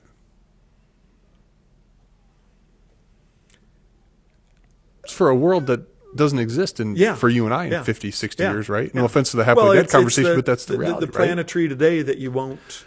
Yeah. So what problems are we really trying to solve here? I want to create a world, and I want to create a space in Northwest Ohio where my kids, who are phenomenal creative problem solvers from day one, like I don't know how they picked it up. I want them to feel like they can make a life here outside of the traditional things we're known for. I want my kids, every kid, to have that opportunity. You're into this? Sweet. Here's a tribe here that's doing this. Go hang out with them and make it happen, right?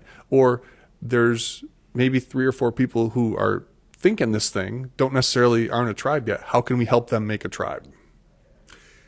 So you touched on, and I'm all over the place, Vince. Well, no. You've painted a picture, and that's where I kind of want to bring it back to. Here's what things would be if everything was working and you had control over it and you laid it out. Here's what would happen. So then it comes back to, okay, what iteration could be made now, or be the first step toward moving toward that? What could we do to make it happen here? What to work with Toledo Public Schools or any of the suburban schools, or maybe even a private school where somebody would be willing to invest? How could we move toward that to get to some fifth graders and change the paradigm as it currently is? Well, so as a design thinking problem, right? Like design thinking is basically the scientific method. You've got some assumptions and you test those assumptions, right? And I know right now, TPS, some of the vocational schools, even some of the other organizations doing training around here, we're doing a lot of stuff. Okay. But where is the data and information being shared about who is doing what to a way where we can learn from each other and also synergize with each other? So could it be, does there need to be somebody to say, okay, we know all this is going on. It looks like it could all be good. We're not sure what's good, or if something is popping out and this is really working, we need to germinate this throughout to everybody. Or this is, hey, we've seen this happen in 3 schools, so this is just not working. Let's stop. Do we need like a guru in that area? I don't know that we need necessarily a guru. What we need is the same thing I'll argue we need in this innovation space. We need somebody that's solely in charge of communication and innovation, right?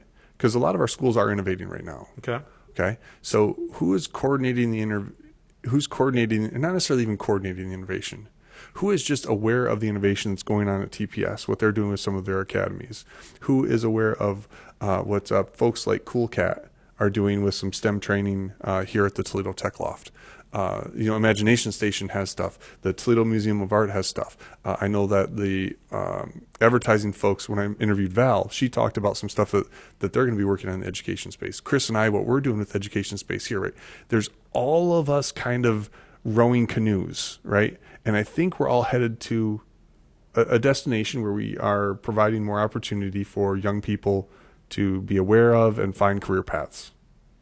Okay. How do we... Go ahead. Well, I think you're going to ask the same question. How do you coordinate all that? Because it sounds to me like, okay, Michael, you just told me what all these things that are going on. Yeah. And it sounds like they're all good or have positive or potential, if not positive, to make something happen there. How do you coordinate the communication between those, the vision, make sure they are all rowing to the same place? And again, if there's here's a better paddle, here's a better canoe, here's a better way of doing it, how do you get... Or here's a really tough spot where we know there's some rapids that it would be better if we tied our canoes together, right? Yeah. Like, I don't think we all have to get into the same canoe or the same boat. I don't, that'll never happen and it shouldn't happen, because then what happens if that boat hits an iceberg? Yeah. Right. But being able to easily come together and break apart, moving towards the same goal, or at least maybe it's not the same goal, maybe it's adjacent goals potentially, right? But moving in the same direction. So if the state really wanted to, and maybe they do this and they're just really awful at telling the story, although I'm not argue from my vantage point that they're not doing this. Like, is there one person in Northwest Ohio who can tell you what's going on with education in Northwest Ohio?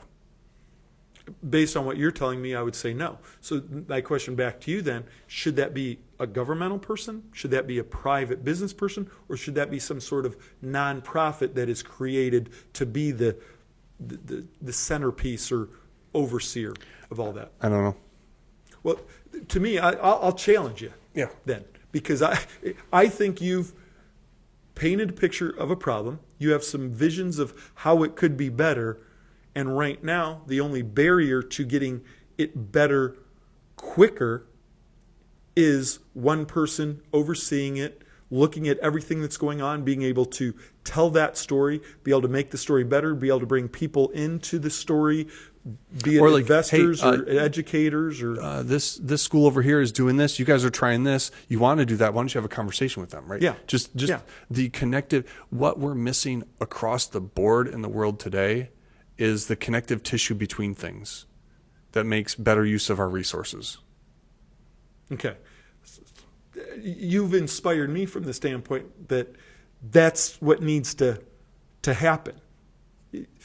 In your title of your podcast, Make it happen. make it happen. Okay, so that's you want to make it happen? Well, I'm pushing you. Yeah, I'm pushing you. It's like, okay, you said here's the title of your podcast. Here you've said something that has to happen, or you can see happening.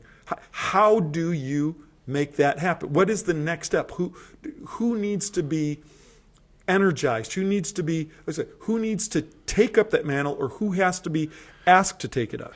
Well, with education, and I hate to say this, but it is with everything, it's follow the freaking money, right? Okay. At some point, follow the money, and you'll find out why certain data is collected, why certain things are said, and why certain things run like they do, right? So in that regard, what we have, and I've seen this at the university level, I've seen this other places, right? It is the silos exist. A lot of it because we've actually built silos, right? Or just the distance between things in the walls and the access it exists. But we also have silos because we have a mentality.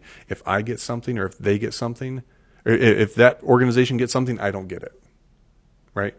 And so it's a win-lose scenario. A lot of how this is painted. I think that in order for us to really, it's a mindset change. Mm-hmm. So change management being a part of this.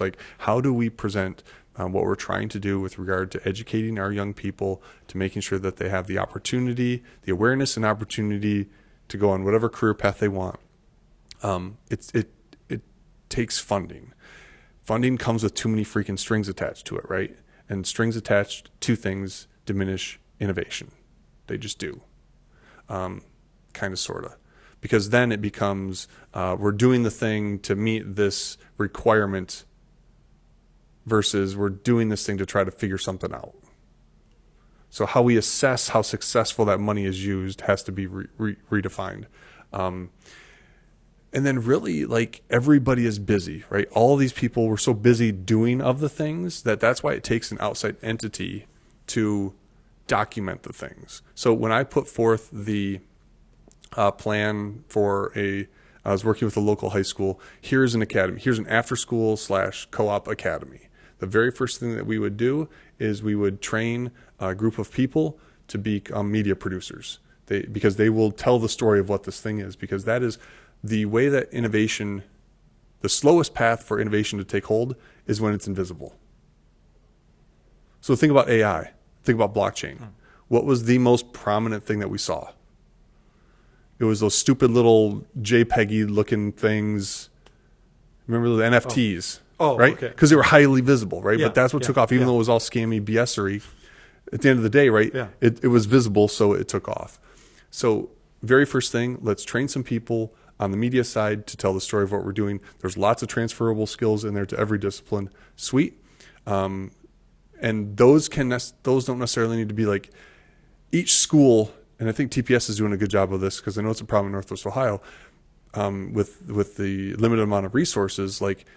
Not every school can have the equipment and or the teacher to teach all of these things, right? So this academy model and be able to let students basically tearing down the invisible walls between these institutions. If I'm going to UT, I should be able to take some classes from freaking BG and they should count. Yeah. There's no reason for BG to have an engineering program, and there's no reason for UT to have an education program, right? There's no reason, just because I live on this side of 24, that I should be able to go to this school that doesn't have media production when the one on the other side of the river, just as far away from my house, does, right? So TPS, I believe, is doing that, where you're able to kind of just move to different, the humans are able to move to different locations for doing other things. So yeah, how could we modularize some of this instruction so anybody in Northwest Ohio who is interested in media production can come in first? Because those are the storytellers. Those are what we need in this age of too much information. Because the storytellers are the ones who inspire.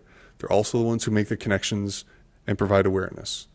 After that, then, like, that's when we would really get into the problem-based learning. And it might actually be, I mean, we've seen success. We have success in front of us, right? How many people show up to a freaking high school football game? Thousands. How many people show up to high school basketball games, volleyball games? Competition, right? Yeah. Let's just do some nerdier competition around problems that we're trying to solve for our community. Get our local businesses in to come in and show up and not just try to tell us, oh, come work here because it's cool and we got this, we got this. No, come in and care about what these kids are doing. Like, make that, well, to me, that would be... Sorry, I'm ranting now. Well, no.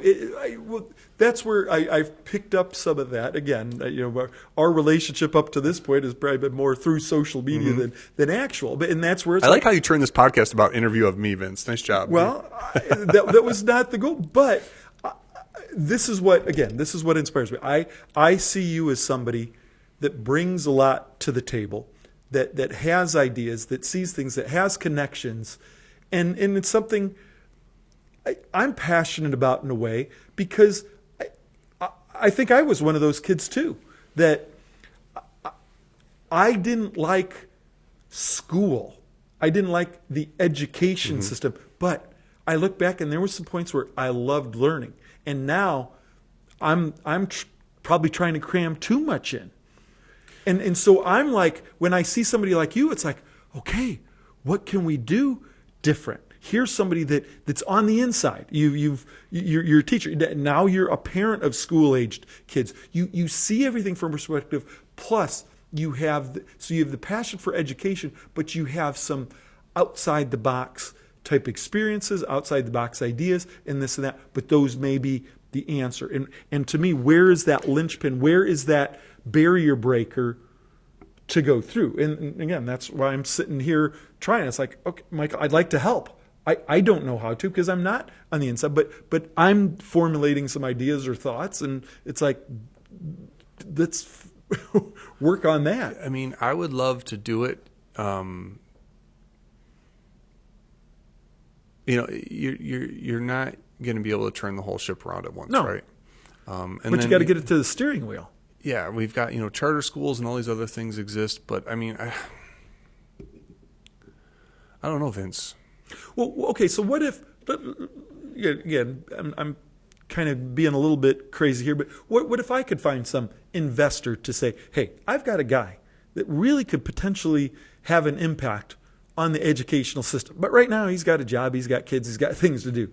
But if you could fund him for X number of years, he could change things. And it's going to require a lot of work and some things different. You won't be able to measure it with a test right away. Part of the process will be figuring out how to measure it, but that somebody could come to you and say, here, Michael, yes, don't worry about these things, going back to our hierarchy of needs type thing. Yeah. You don't have to worry about that. We'll take care of that. But we need you to be that connector. Yeah, I'm kind of like you. I'm kind of like you in this scenario where, like, I have enough jobs that pay all my bills and allow me to have the life I want to have, right? Yep.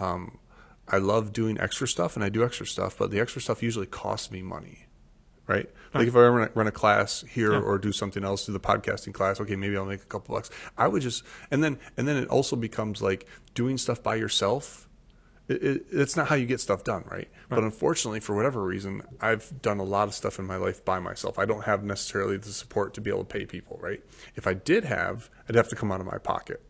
So yes, to your point, I would love to make this happen, but I don't want to have to come out of my own pocket to do it because I'm already giving my brain and time, right? Well, right. That's where I'm saying, to me, that's what's limiting you from doing it right. 100%. Even though, okay, go back to where I talk about compensation and value. Michael, so I'm glad you're working at Defiance College. I'm glad you're doing all these other little things. I think you're much more valuable to this community doing the things we just talked about. But unfortunately, yes, how do you get compensated for that? And to me, I guess I'm trying to unpeel the onion. Where's the, like, okay, here's the guy that should be doing this. I'm sitting right next to him. But to do it out of his own pocket doesn't make sense.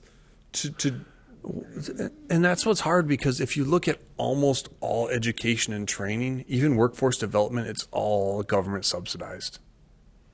And they put a lot of, like, go back to your mention of, they put a lot of strings on things. They have to. I'm a taxpayer. I don't want the money just getting thrown around. There's a lot of people that have ideas. Yep. I don't know which one are good or not.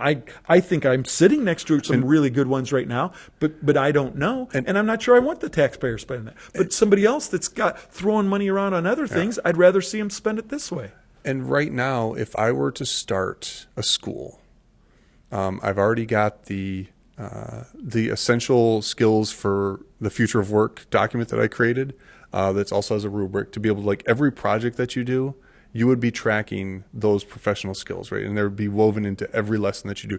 As a great example, I'm working on some content, some Lego education content right now. So I love Lego, but Lego education content is not very robust when it comes to, like, providing instructional design resources for parents and or teachers to use it. So there's this lesson, there's this kit that they have where you build a Mars rover, right? Okay, there's a couple questions they want you to ask, yada, yada. I took that and extended that to include a design thinking challenge where, you build the robot, but then mission control comes in and says, okay, we found this new terrain, we have to make a change. Because that's what happens in life and business, right? If everything worked like it should, we don't need to be creative problem solvers, right? But something's going to come in and present a new challenge, and that's where you have to be a creative problem solver. So I'm building something that will layer on top of that existing content and making the content better, like 3M, right? We don't make the things you need to make them better.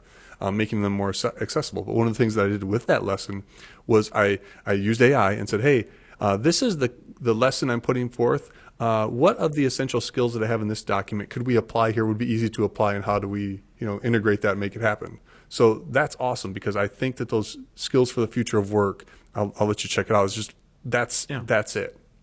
So, okay, let's say this. 100 kids, right? Give me 100 kids for a year. $1,000 a kid, $2,000 a kid, $3,000 a kid, something that, an assistant or two to help integrate and make stuff happen when you're talking that many people. What would they be able to do after a year? Well, they'd be able to make media. They'd be able to do some level of computer programming, and they would be able to present their work. What would that be? Return on investment. And that's one of the hardest parts of this whole education game. Measuring ROI on the investment is super, super difficult, because ROI is typically measured in short term, right? Like we're gonna invest in this right here, this marketing campaign, and by the end of this year it should generate this much revenue, right? And we can measure success there. The ROI on 1 year, taking 1 year to like just give every kid in the system, 5th through 8th grade, the foundational skills of design and communication, tech, and presentation, that would improve all of their everything for the rest of their lives. And how do you measure that in ROI, in dollars? Well, yes, that would be difficult, but could you also do at least a snapshot of it? You're saying they're going to have these skills. There's people in those arenas with those skills, media people, right? Yeah. To say, okay, I want you to look at these 100 kids before they start this program. I want you to interview them. I want you to ask some questions. I want them to share what they're capable of doing. And at the end of that time, I want you to see these same kids and how many of them, what percentage you say, they are ready to go in this field. They should definitely keep pursuing. I would think you'd be able to see a number from a percent of kids that are out of that 100 that are able to do it, or quality to do that people in that could measurably look at. Mm-hmm. And then you could take that model and take it to other, anything else and say, this is the model. We go to that profession and we have people judge where the baseline is at. Mm-hmm. And then we do the program, and at the end, it's pretty good. It's like, these kids are no better. Michael, you're crazy. It didn't change. Right. Or yes, they'll change. Or somebody else, maybe from the outside, not looking at it just as a industry or career track, but to look at those other skills, their problem solving skills, their thinking, all that. A psychologist or somebody else to evaluate. Yes, they have advanced in these arenas. It would be great, right, to be able to partner with BG, who has a phenomenal education department. Here you go. And their learning design program, right, which is what I graduated from. Like, here's an experiment we're going to do for a year. We're going to take these 100 kids and we're going to do some. I've got an education model that I developed. We'll use this model, and then you're going to track them and see how they do for the next 10 years in the education space. Now, and I've thought about this. Okay, what if I just started an academy at $10,000 a year for a student? Okay. And if it was public or private, right? I'd be helping the kids who don't really need the help. Right. So how do you, and with a study, if I were to do all the kids that come from good families and good everything else, the outcomes are probably a little skewed, right? I want to take, and this is what I've seen in college, man, it sucks when you get kids in college who can't work technology, who can't communicate effectively. I'm like, you're 18, you're fucked.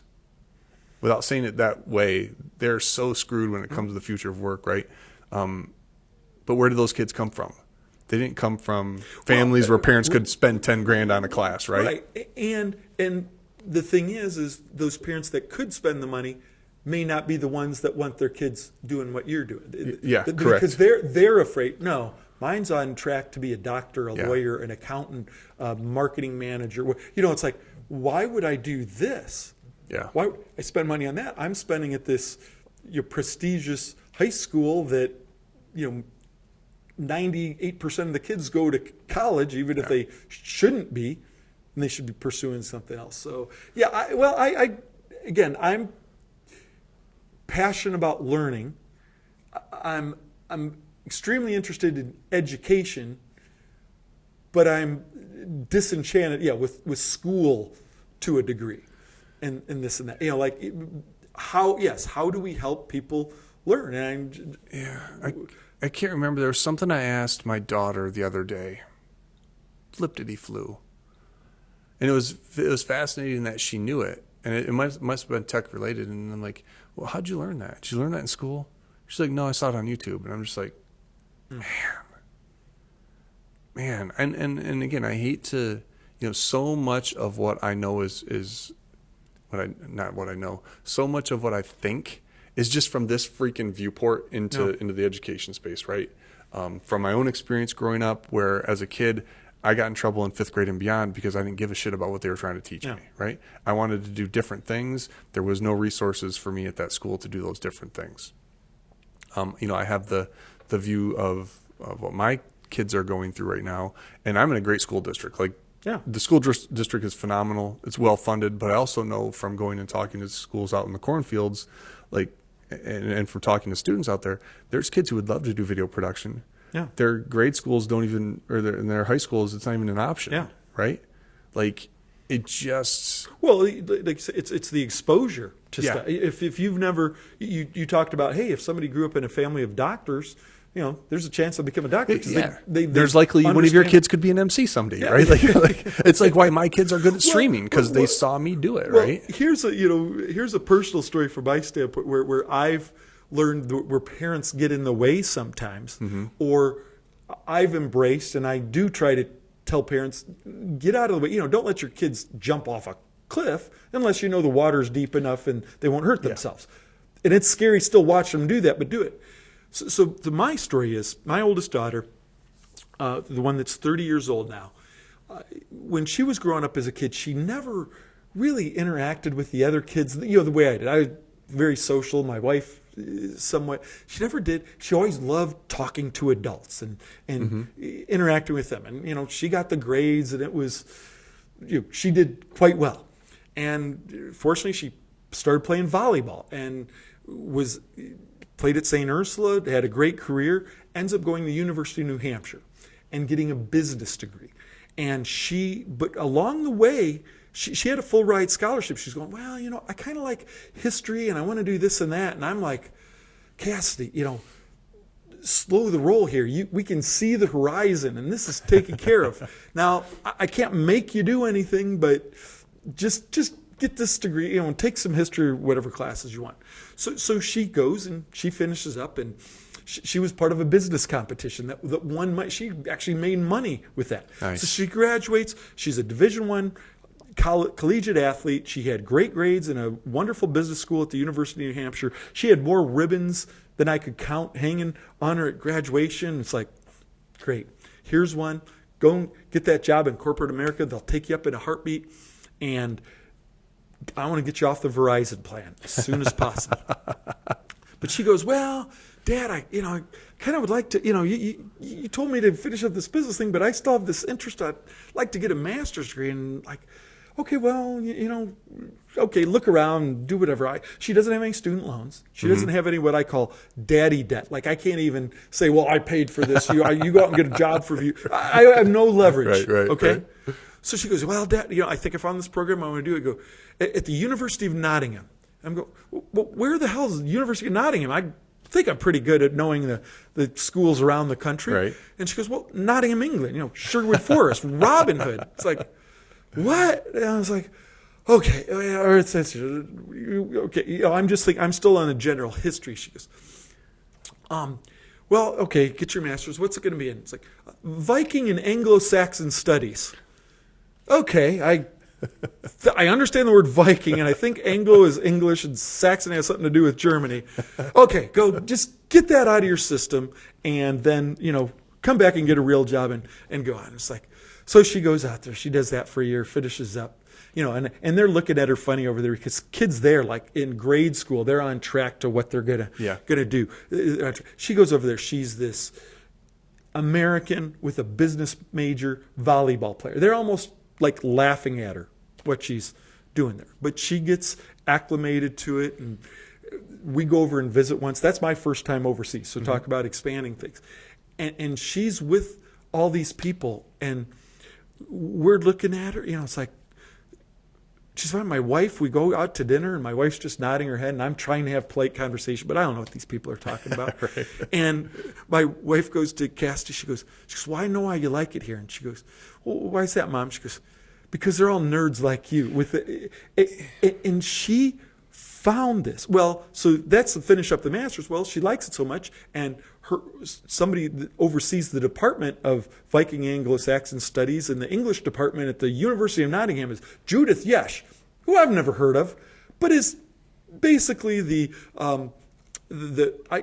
Urban Meyer or right. Nick Saban of football. Like, okay, here's the top of this area. We go up to the Museum of Scotland in Edinburgh, and she goes, there's one of my books. Like, how many people have books in museums? And that's how high she is.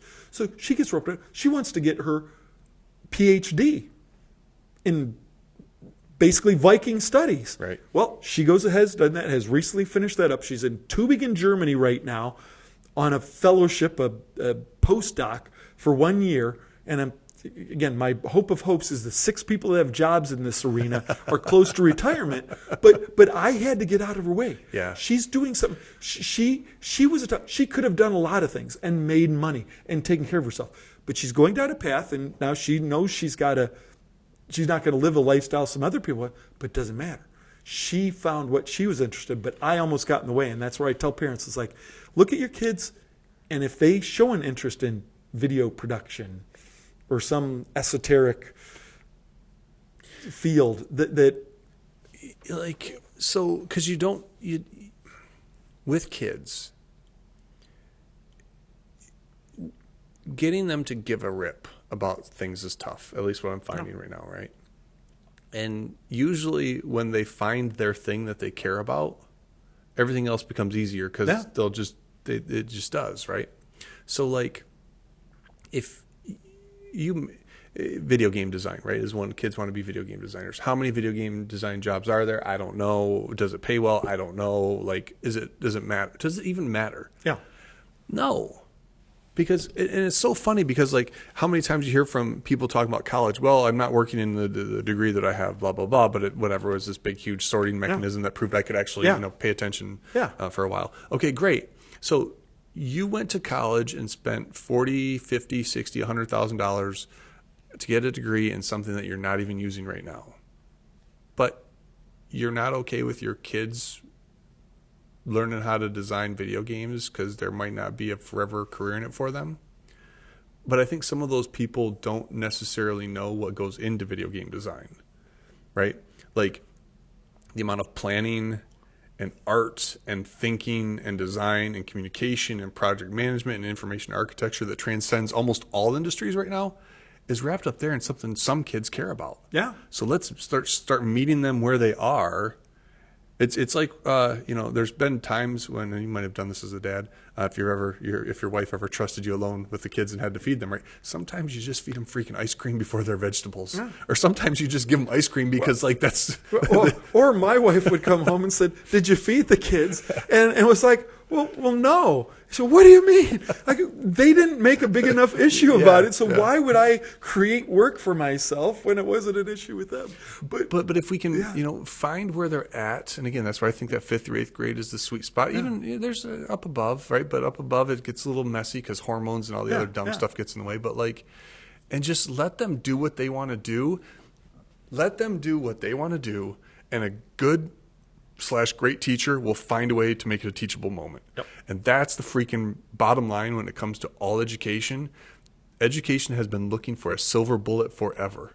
Oh, we're going to do gamification. Oh, now we're going to do AI. Oh, back in the day it was smart boards. And oh, it was this and that. Oh, it was flipped learning. Oh, it was active classroom. At the end of the day, none of that stuff matters because it gets incorporated into a system that tries to scale education through artificial means, when the only thing that scales great education is great teachers. So what can we do to either make more great teachers or reduce the amount of extra BSery that teachers have to do that keep them from the primary job of being a teacher? And that's where I hope this whole AI thing, AI should be any new technology, any disruptor that comes in should be a opportunity for us to take an entire look at our system from the ground up.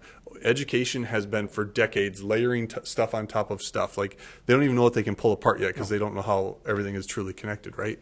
This is an opportunity for us to who right now is stepping back and saying, what if we could start over? What if we could start over with how we teach people?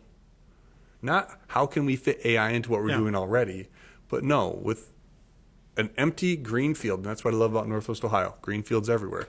We have an empty green field. What would the ideal education system look like? That's the people I want to hang out with and have conversations with. Well, and we may not be able to employ the idea, but we'd come up with some ideas that could at least get closer than what we have right now, which we would argue most people think is not ideal. Yeah, and that's where my question to you earlier was, what would it look like, but where do you start or what can you do? And you brought up an interesting point too. You talked about the kids in the farm fields not being aware of media production. Well, go back to I'm a Little House on the Prairie vision. I kind of look at that was a microcosm of what a community or system is. And they had a school there, but what were most of those kids in that school? They came from the farmer or the carpenter or this or that. And those parents were saying, I was like, yeah, but I want my kids to be exposed and learn some things so they can do something different. And that model in some respects hasn't changed. Like you said, we've layered and we've made it bigger, but we're not at the same thing. It's not like a kid hasn't been exposed to anything. We can teach a lot of that. Like I said, how do we teach math and English and presentation skills in a model that they want to learn in, or just that's the only option, the Little House on the Prairie. Do you know what? Oh, go ahead, Vince. No, I'm. Do you know what I would start with? I would start with playing board games and card games. Our entire first 2 to 3 weeks of the class would be playing board games and card games together. Socialization being the first part of that, right? What do we do inside of a classroom? We line everybody up facing the back of each other's head, and I'm going to talk at you, and you're going to regurgitate back to me. Yeah. Screw that. Let's set up tables like this. Heck, my daughter's great at poker. She's 13 and could probably beat you at poker, Vince. She can bluff. But let's just get them playing games and communicating because there's so much I think that you and I probably learned playing games when we were younger. Patience, waiting your turn, logical thinking, so much that's not even included in this device anymore, right? That's where I would start. And then we would start breaking down those games and talking about those games. And I would start by having the kids talk to me, present me here's this game. We've never played it before. You need to teach us how to play this. Well, don't they That's how say it you're started. from education? Everything I've read or heard, it's like the best way to learn something is teach it. 100,000%. So, Yeah. and to go back there, here's this quote. So when I left Northwest State, someday I'll tell the whole story. But I was frustrated with leadership. I was frustrated because I thought that our design kids weren't getting enough attention when it came to like what they're really truly able to do, right? STEM kids, all the government money goes to STEM. They won't give money for graphic design. They won't give it, right? So STEM. But here's a quote from John Adams. I must study politics and war that my sons and daughters may have liberty to study mathematics and philosophy. My sons ought to study mathematics and philosophy, geography, natural history, naval architecture, navigation, commerce, and agriculture in order to give their children a right to study painting, poetry, music, architecture, statuary, tapestry, and porcelain. It feels like we as a region have gotten stuck in the whole middle part of that. Yeah. We're not that heavily involved in supporting the creative design minds in the region. And those are the ones that are the problem solvers of the future. Because Steven Johnson, going back to Steven Johnson, there's a great video he does, this little TED Talk mini video talking about like the origins of the computer came about from the playing of a animatronic, or what's the right word? Basically a programmed pipe organ that played music became the foundation of what the programmable computer is. And all not from a need, but from that ability to wanting to play and entertain. So why don't we start with the fun stuff? Yeah. And good teachers, let's find ways to teach around that. Well,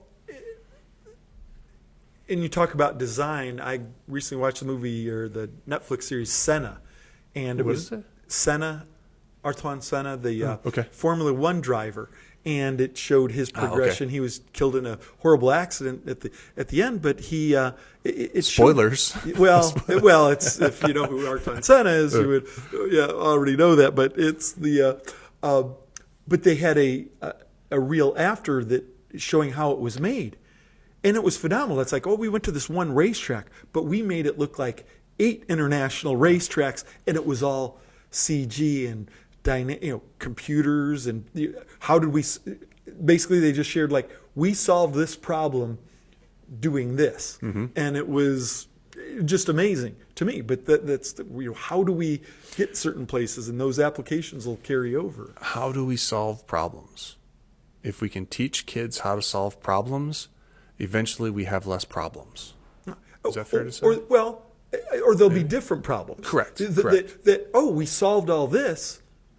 But we solved a lot of problems. But now, hey, there may be some issues going on with this ozone thing. Yeah. We helped all this, but we may be hurting that. Can we maintain what advancements we've made, but stop doing something else? Right. I mean, how much, was everybody excited about plastic, and now plastic's a problem? Yeah. That's the thing, but it made no sense. I was just meeting with some people. We were on OI's campus, and they were talking about like what spurned plastic bottles. Well, the bleach makers, had a real issue when somebody dropped a glass bottle of bleach. So we had to do something there. And it's like, then it carries like, this is cheap, and the beer bottles and the pop bottles, and nothing breaks if it's. In this, but that was one of the presentations at the University of Toledo Business Incubator, the Tech 419 pitch challenge.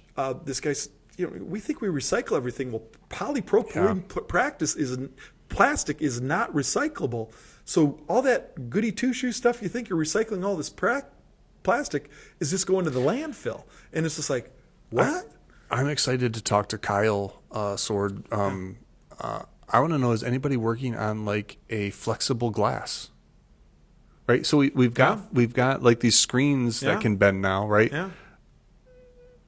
What if that was made out of flexible glass?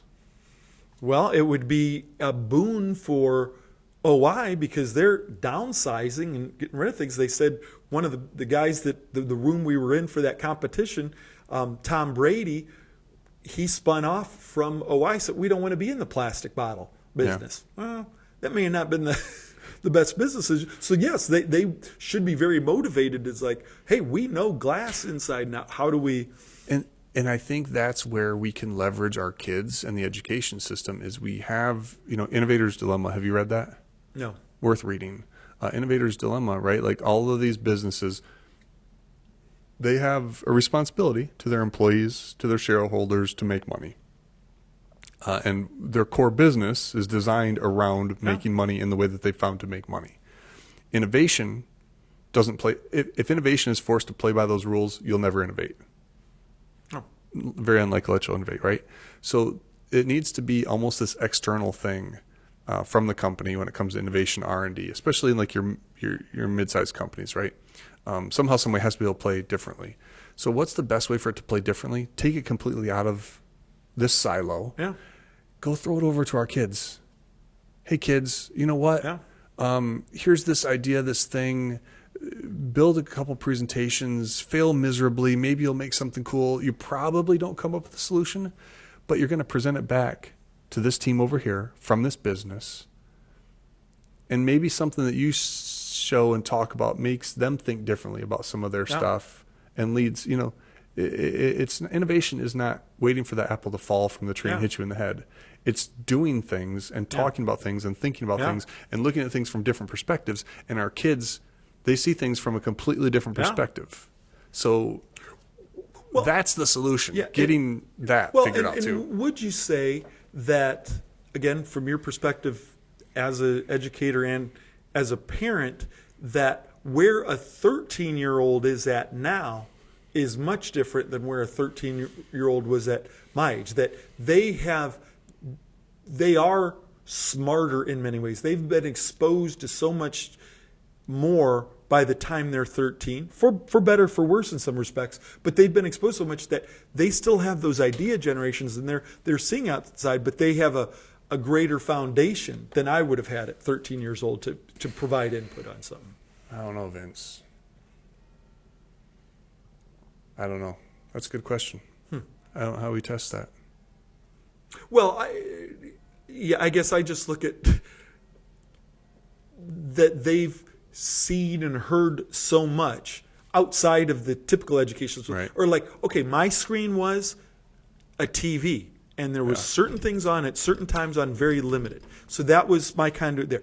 And I could peruse the Toledo Blade that my parents had, and my dad worked in a bank, and he had a subscription in Newsweek, and when he would bring that home, I would read a few things there. That was my whole foundation of information. Maybe went to the library and I'd look up, I really liked helicopters, so I would get all the books on helicopters, stuff like that. So that was my limited input, where kids now have just sometimes been force-fed so much. Maybe it is even a TikTok video, but they're learning about something, not learning to learn, but they just... Well, they're being exposed to something, whether or not that's learning, right? I can go back to our previous question, but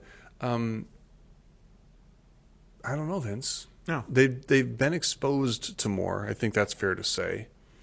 But so much has also been abstracted away from knowing how to make things work. Everything just works. You plug it in, right? You and I, we used to have to like plug something into a modem and like maybe do flip some dip switches and stuff like that to make stuff work, right? Like now everything just works.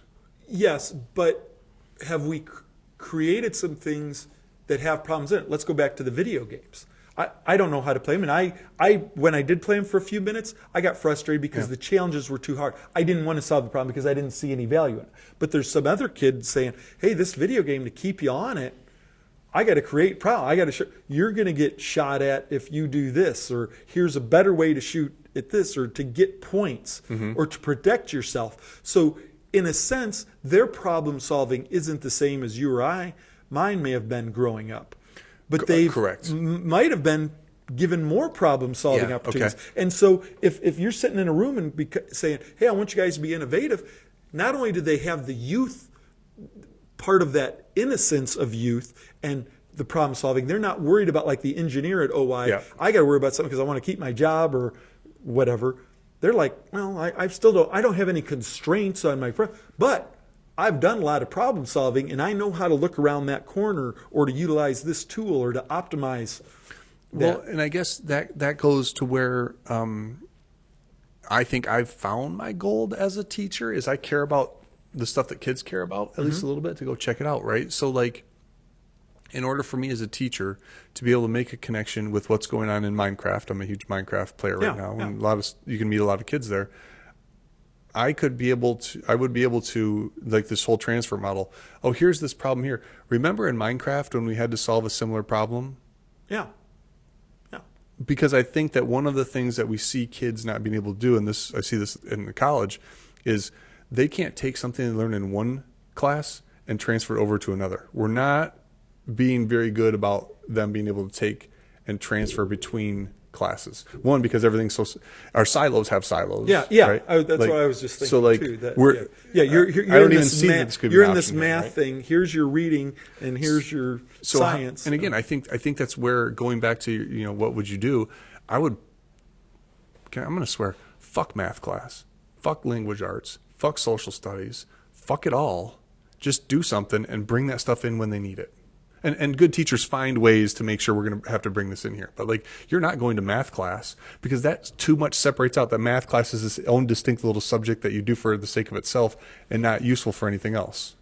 Well, I would not push back. I'm not going to push back. Push back. I love being pushed back. Okay, but I would say the math class isn't always about the math. It's teaching problem solving. These are problems with a known answer. Here's a quantifiable skill. You can take it from a simple thing up to physics or whatever, way beyond my level. Now, who's going to need what for what? The majority of us, hey, we're fine till you get up to, maybe a little geometry is nice to just understand, when I'm building this, what's all about, or algebra, or statistics. It's like, okay, to understand some things. But there's a limit to how much math we need. But I need all the problem-solving skills from that.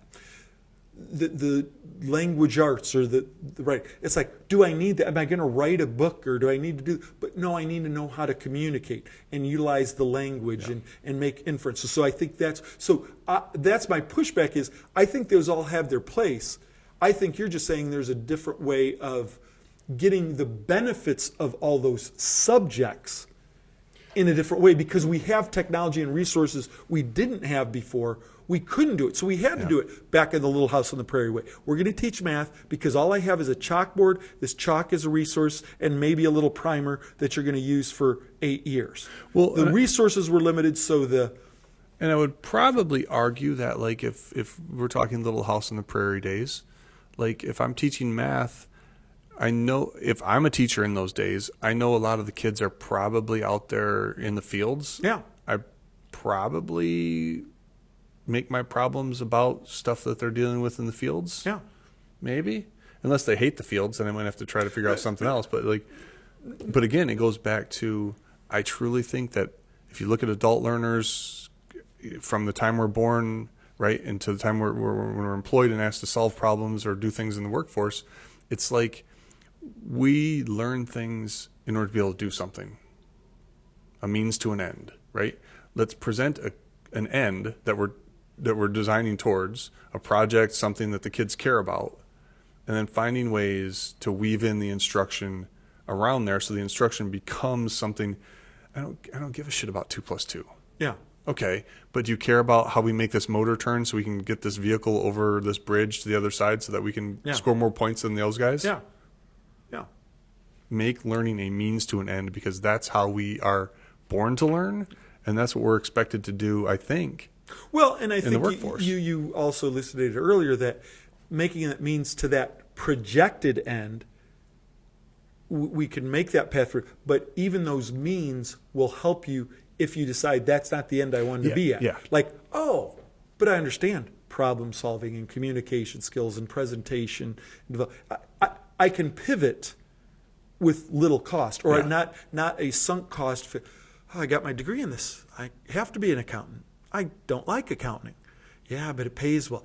Yeah, but I don't really like it. But the fear is what everything. So I think learning should be fun. Yeah. I'm all on board with you. How do you do that? And you've shared a lot of ways of doing that. How do we? break through a system of silos and entrenched and unneeded competition between educational institutions. And I mean, I think it goes back even to like just our teachers in general. Example, when I was teaching out at Northwest State, I had an eighth grade class come in, and they were coming to visit the school, whatever.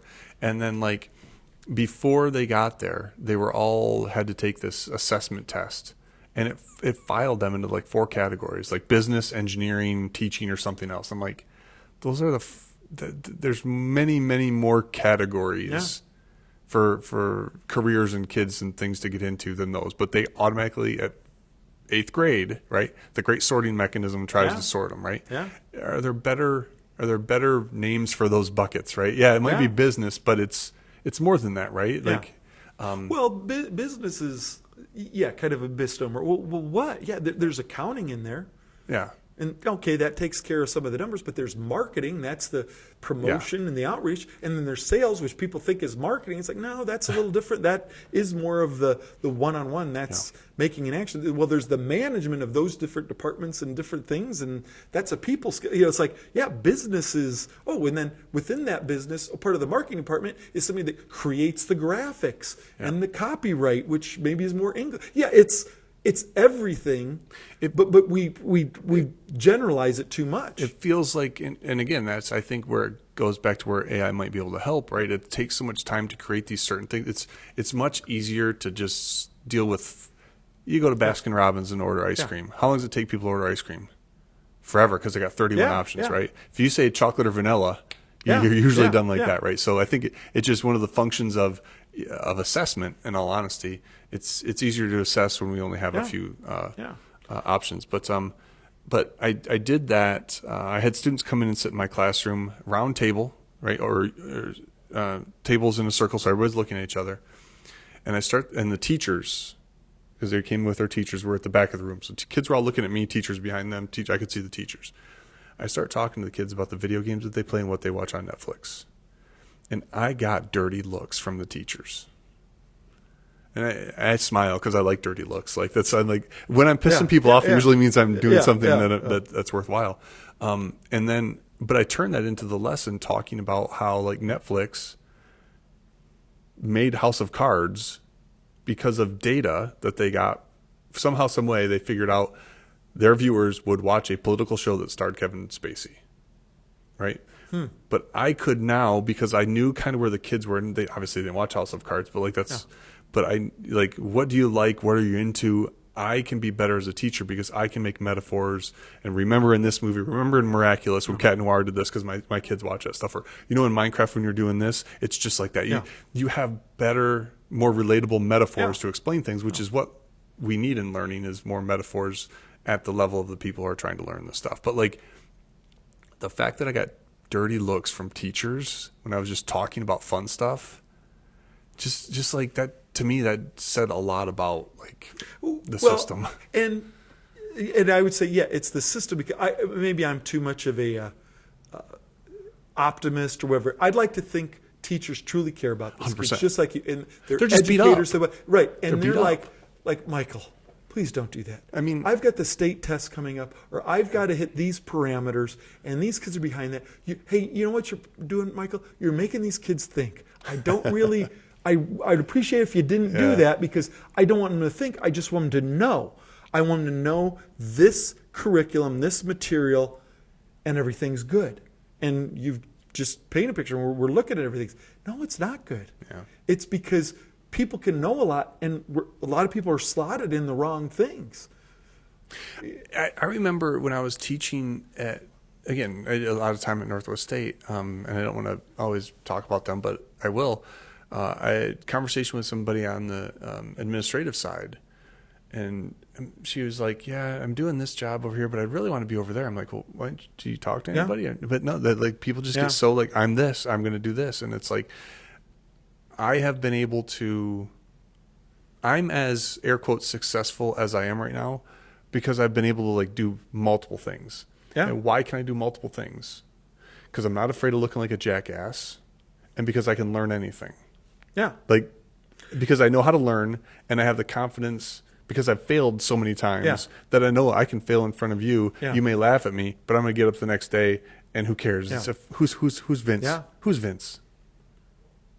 I don't know.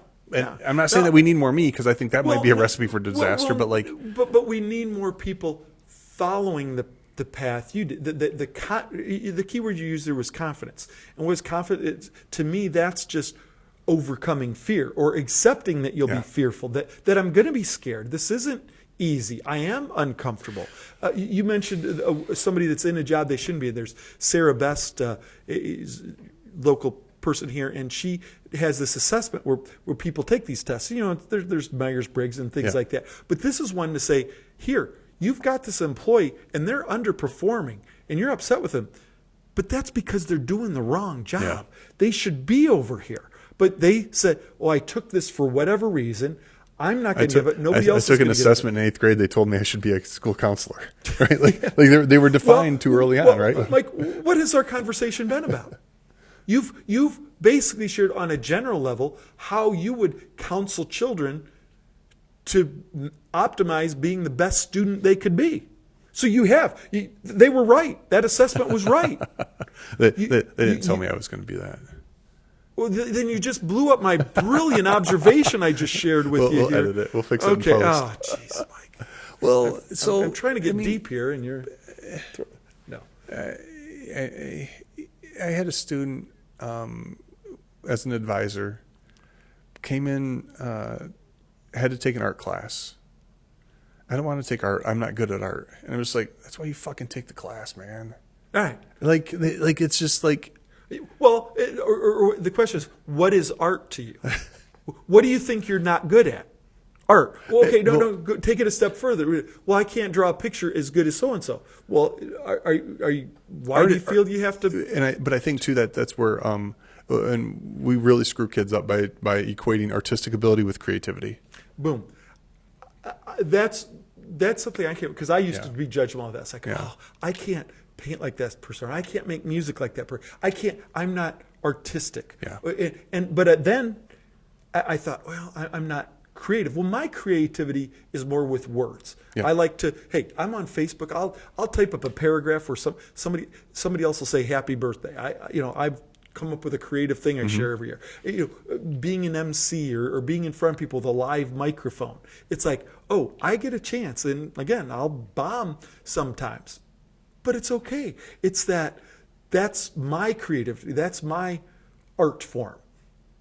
It's not going to be in a museum. It's not going to be somewhere. But if I'm painting pictures with words. Yeah, you with your language are creating a vision for other people. Yeah, and that's. But it took me a while to realize that's a creativity because it wasn't in a box. Because forever it's, oh, you're good at art, you're creative. Like my daughter, one of the coolest things that we ever saw her do was I don't know what age she was. I'd have to talk to my wife, but she needed to fill up a jug of water, and for some reason I think maybe she had to go to the bathroom or something. Right? She had to leave where the water was being filled up. She adjusted from the faucet being fully on to slowly on. And like, that's such a simple thing, but that creative problem solving at whatever age she was just like, holy smoke, she's got it instinctively. But yeah, if you equate creativity to artistic ability at a young age, and most people I don't think are very good at art, or you lie to them and say, oh, that's a great drawing when it's really not, you're making them misunderstand what creativity is. Or worse, you're telling them you're not creative. Right. Or they don't care about that form of art. Yeah. Maybe you could draw well if you put time and effort and energy in it, but you don't care. And we're easy about saying, okay, well, don't worry about that then. Yeah. But like math and science and reading, writing, so much of it though goes into like the attention, right? Attention is everything, right? If I get attention for drawing, I probably draw more. If I get attention because I'm good at video games, I probably play more video games, right? So like athletics, all of it. Yeah. Sometimes I would make fun of people and the class would laugh, so I'd get attention for that. So what did I do? I made fun of more people. Like it's just how this whole thing works, right? So attention being a big part of it, right? So how do we give people positive attention for trying new things and failing? School should be that opportunity. School is the place where you can do a triple Lindy into a 100-foot pool, right? And arguably, it's the exact opposite of that. It's all about success. We are going to have in hyper competition, not healthy. We're going to have a valedictorian. We're going to say this is rank the you. smartest. Here's your class rank. What the fuck is that about? Here's your what value does that have in anything? Here's your grades, and you're going to be ostracized if you are a failure, either literally or figuratively. But you're a failure in this system or under these parameters. But you're not a failure because you have some gift. You have something that probably needs to be brought out in a different way than this environment will do it. And I can't remember who told this story or even if it's true because the world is an interesting place. But I was at an event over at, what's the college over near Cleveland where they have like the tech events? Case Western? Not Case Western, the private one that's over there. Geez, Louise, I interviewed for them. Not John Hopkins. No, it starts with a J though. John Carroll. John Carroll. John Okay, Carroll. So John Carroll, there was a great tech event there a few years ago. Lots of cool people over at John Carroll doing some really cool stuff. And one of the presenters told this story about a student who took the SAT or ACT, whichever one it was, and got like a phenomenal score. It was reported they got a phenomenal score. And it was like a not so great student. And they're like, oh, wow, this is crazy. I am smart. And I guess, went on to do really great things. Later on, they found out that they received the wrong score. They actually did much worse, but because the story that they told themselves changed to where they were better, they did better. So, I think it starts younger, the stories that we tell our kids about creativity, about failure, about what actually matters in the world, about what success is, about us as teachers. The story I love telling about to my students? I love telling them the story. It took me 8 years to get through community college. I went full-time for the first year. I majored in where we were going to drink that night. And I got a C in art. Oh. And every other class was a failure or a W. Right? I'm not some person whose life was this in academia and this is how you do it. No, I fucked around and I found out. Yeah. Luckily, I had an amazing support system. From my mother to the family, everything else. What about kids who don't have that, right? No. How are we supporting them? No, we're not. We're gonna move them out of the system, and you find a job that doesn't require that. We'll hopefully they can play sports, and we'll push them on to the next person who can deal with them. Then, Well, you talked about something the getting the wrong score. The other end of that. Have you ever read the book Mindset? Yeah, the growth mindset one. By Dweck. Yeah. But she talks about a lot about how we feed into a kid's smart and doing well. Oh, you're so smart. You're so smart. You're so smart. And keep feeding them. And finally, they hit a challenge. The language. And then they have a failure. And then they shut down. Where we should be encouraging, oh, you worked hard and achieved that good grade. Fantastic. I'm proud of you working hard. I'm not just happy because you are smart or athletic. Oh, you scored so many touchdowns. You ran so great. And then, now I'm going up against bigger and faster people. It's like, no, you worked hard. You did everything you could with the head. Yeah, we fail on both ends of how we encourage. Look at all of the most successful people in the world, and they've almost all had some level of adversity. Yeah. Because that's what makes you stronger. It's not going to be easy. If it was easy, everybody would do it, right? There's another author, Michael Easter, that he wrote The Comfort Crisis and stuff, and he's done a lot of writing for Outside magazine, I think it was, and similar stuff. And he's traveled around the world and put himself in some really treacherous situations and things.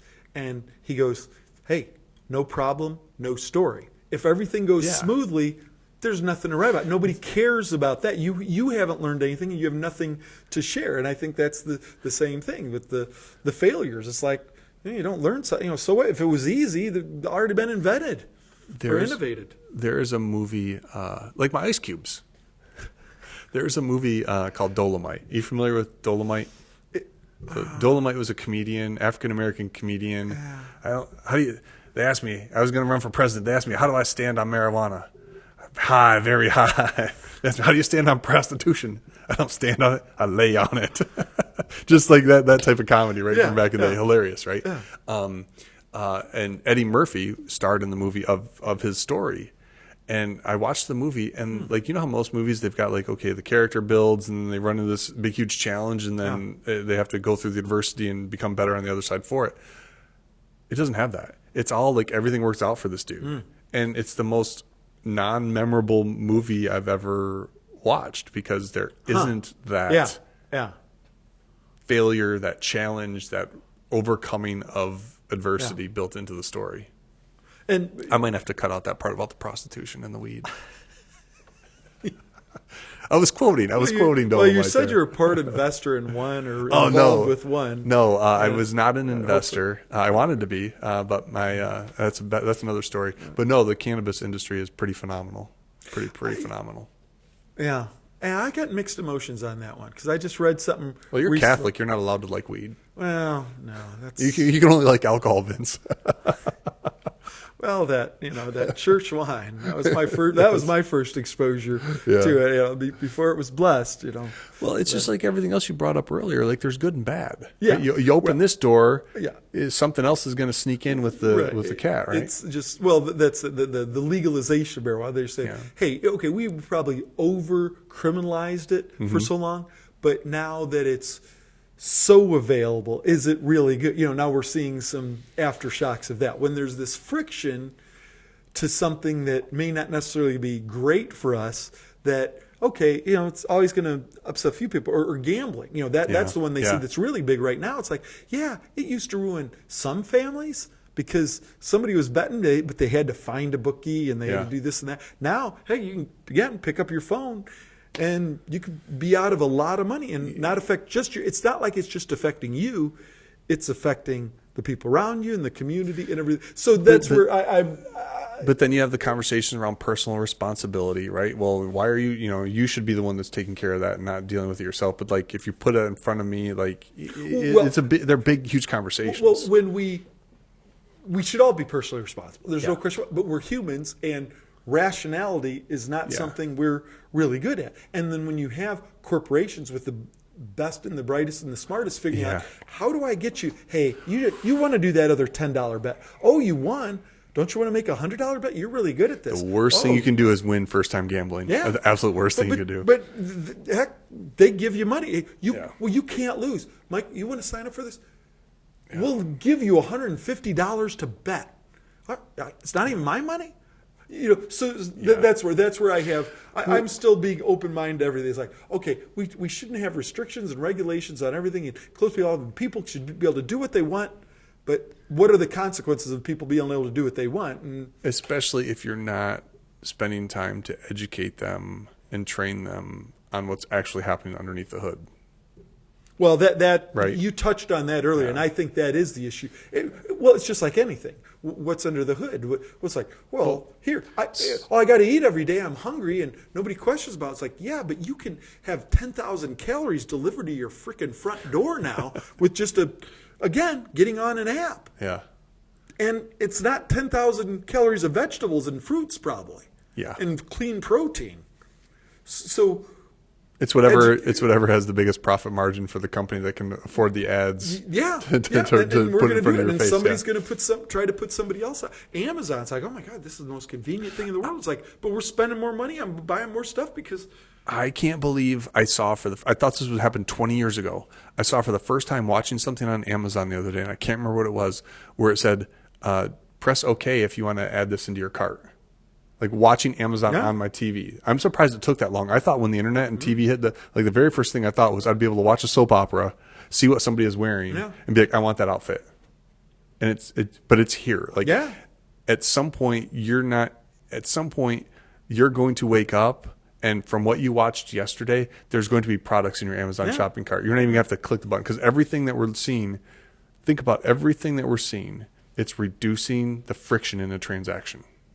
I don't want you to sign something. No, you don't have to click a thing on your phone. Just say it. What did Jeff Bezos do with Amazon?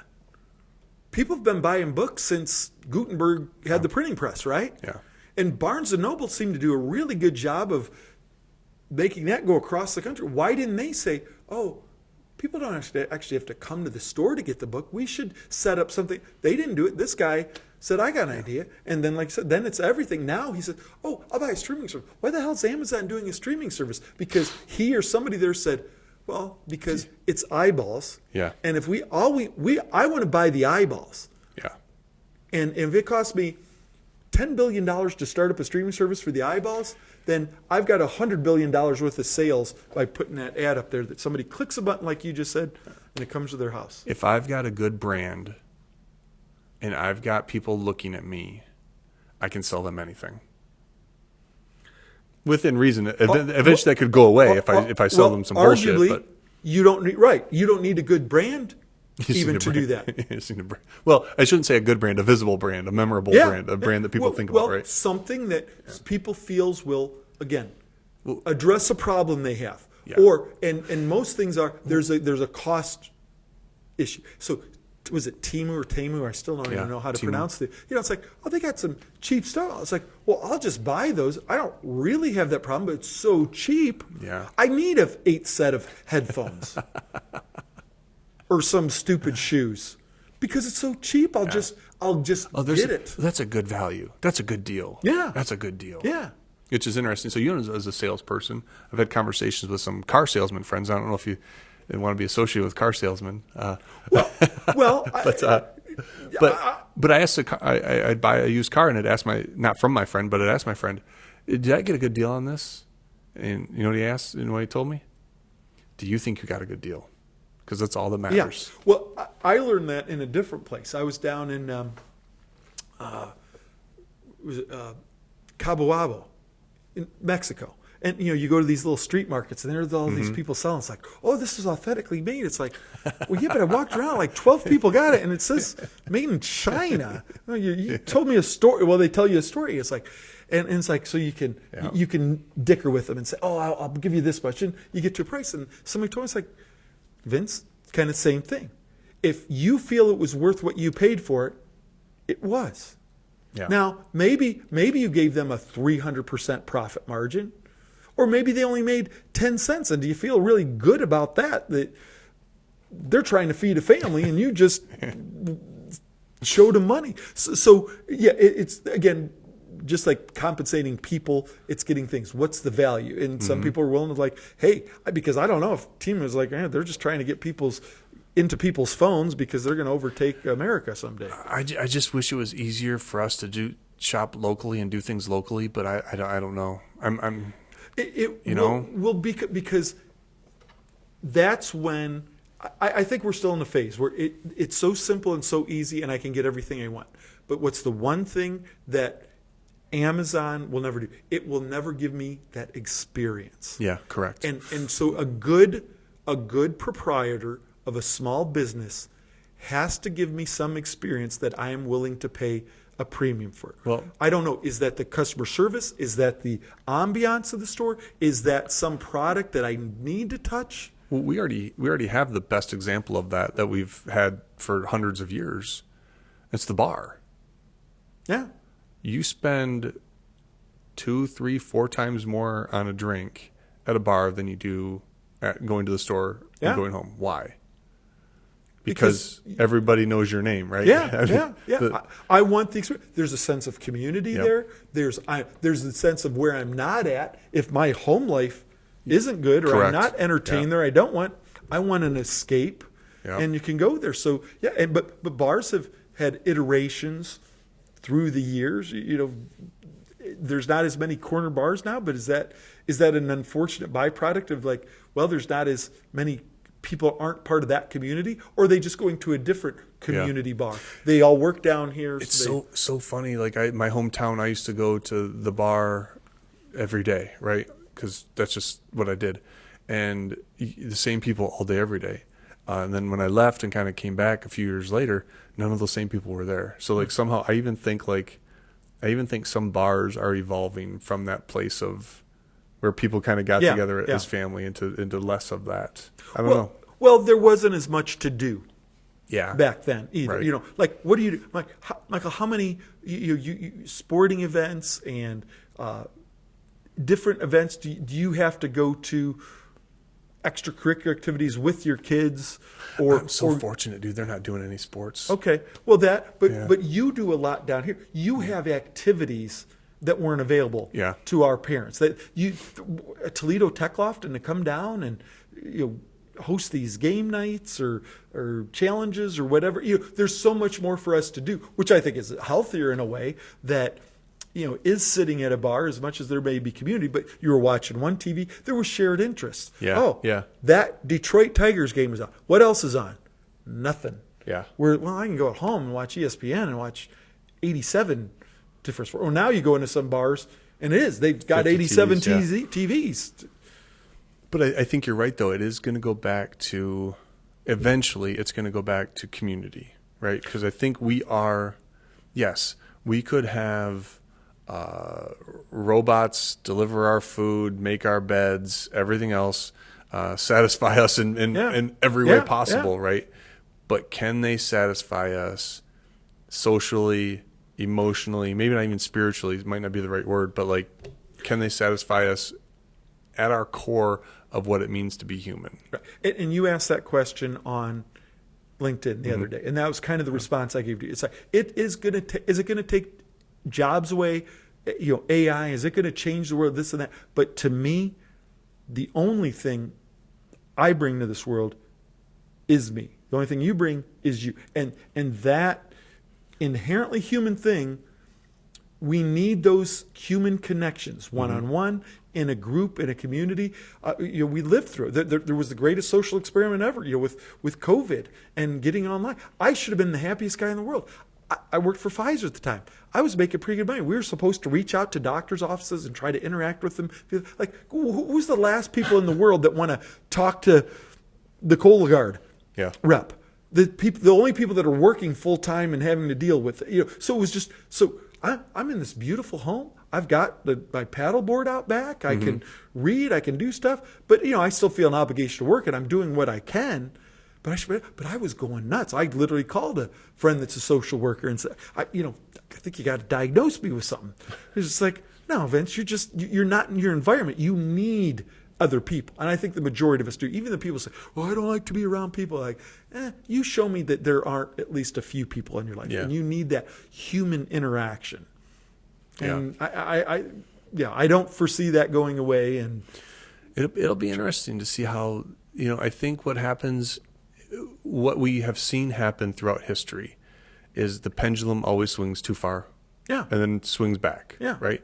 That explains a lot of our elections. That explains a lot about like what happened within the design movements, from industrialization to like the arts and craft movement. It's what happens. Equilibrium. I very, very rarely. So did you watch soap operas? Yeah. I mean, I know I've never invested in. In a soap opera, you usually have two people who like each other, love each other, but most of the time they hate each other, right? And they hate each other, and then there's usually like, well, they love each other, but then there's this lie and the secret that's keeping them apart, and blah, blah, blah, blah, blah. And then all of a sudden, they come together for like half second on the screen. Everything's fine, and it's the most... Everybody's happy. Oh, goodness, this is sweet. Aren't these great? They're together. And then 30 seconds later, something happens that rips them apart again, right? It's like this whole thing, like we can't live in this equilibrium space for too long. And I think that's what happens in a lot of this stuff. So my hope is that, yes, we've got this big run up in AI right now. And I think there's a lot of, one, it doesn't affect everybody's life directly. Like the people who are talking about it all day, every day, the education people, I see where you've got some concerns, but hopefully it has us really like rethink education. But for a lot of people, their day to day, it's not going to be a visible impact, right? Yes, has Target been using some version of AI to sell you stuff? 1,000%, right? Even before people knew what ChatGPT was. So I don't think it's going to have this big, huge, profound effect on everybody directly. But I think that what hopefully happens is it's overpromising because it needs VC. And not Vince Croci, but venture capital to keep funding what it's doing. It's going to be a letdown at some point because it's going to overpromise and not scale and not do what it actually says it can do. And then it will come kind of crashing down, and then the best parts of it will be integrated into our daily life to the fact where we won't even call it AI because it's just going to be our computer. That sounds like a very similar story to something that happened, 20 years ago? Which one? I think, what's that thing called? The internet? Right. Yeah. I mean, that's sort of hyped up, lots of money. It's going to change the world. You need to have that. Everybody's got to be involved. Crash. And now, how do we live without it? It's just part of our life. Yeah.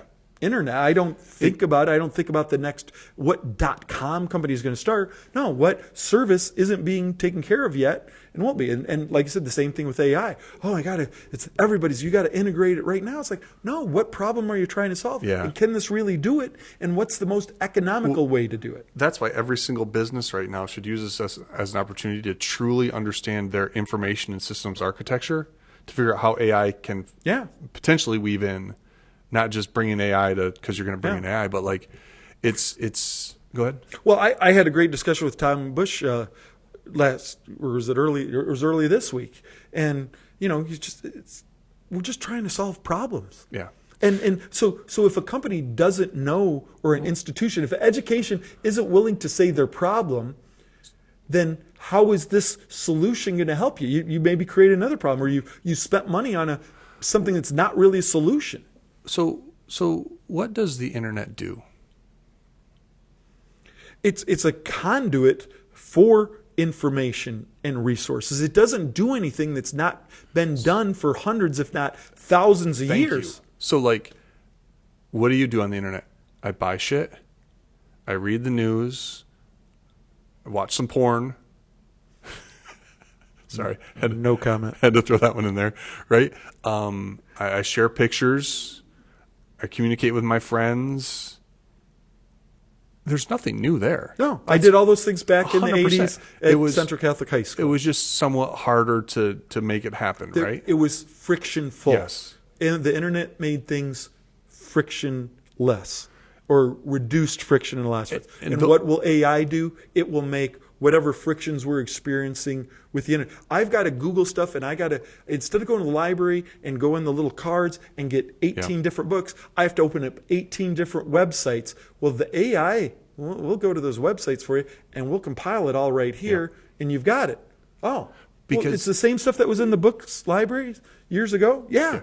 And okay, maybe it's going to create me an imaginary friend to hang out with. But at the same time, maybe it can be just as good using that imaginary friend to connect to other people's imaginary friends to help me connect with real people. Yeah. And somebody that is connecting with an imaginary friend, I would not argue, I would surmise that they are already connecting with imaginary friends in a different way. Oh. They are reading and they're becoming the Hobbit.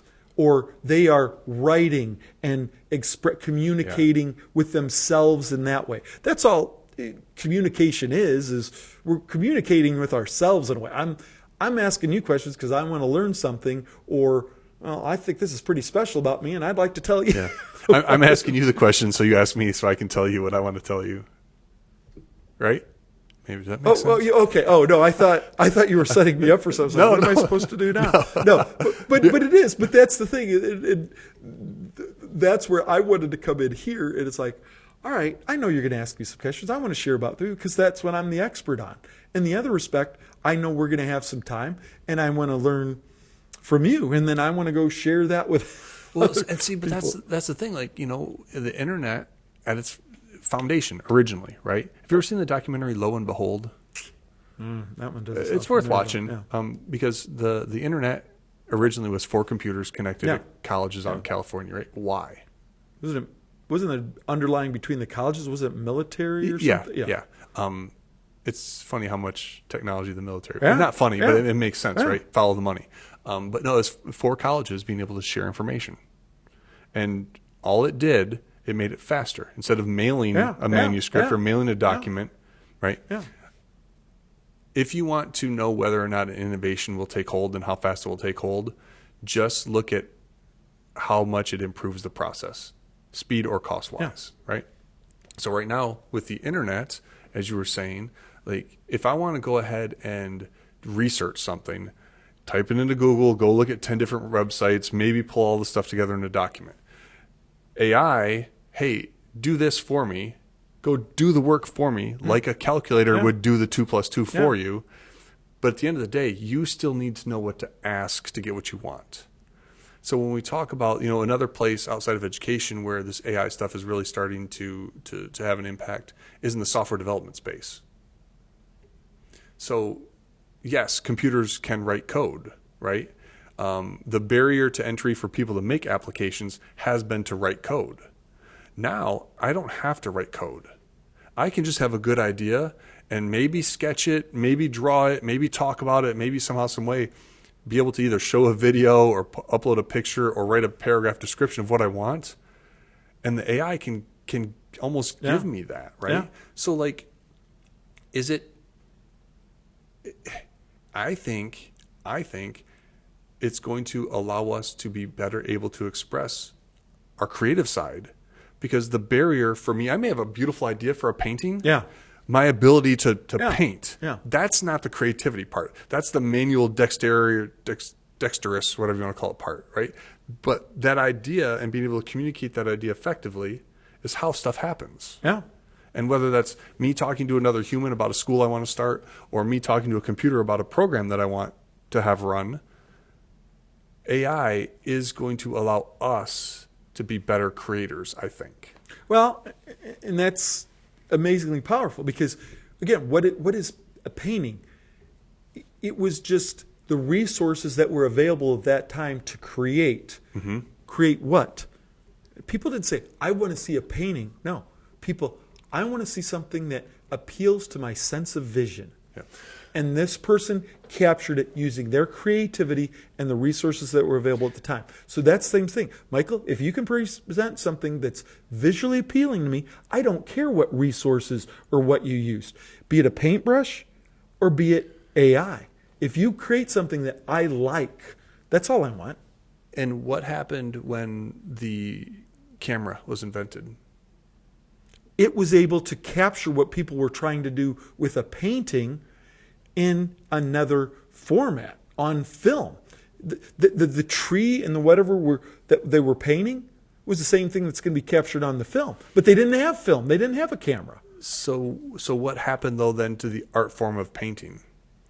It moved away from, I have to talk to my people, moved away from photorealism or from realism. I don't need to paint a portrait of somebody. I have a better capturing of a portrait with a photo. I don't need to paint a landscape. But what am I painting?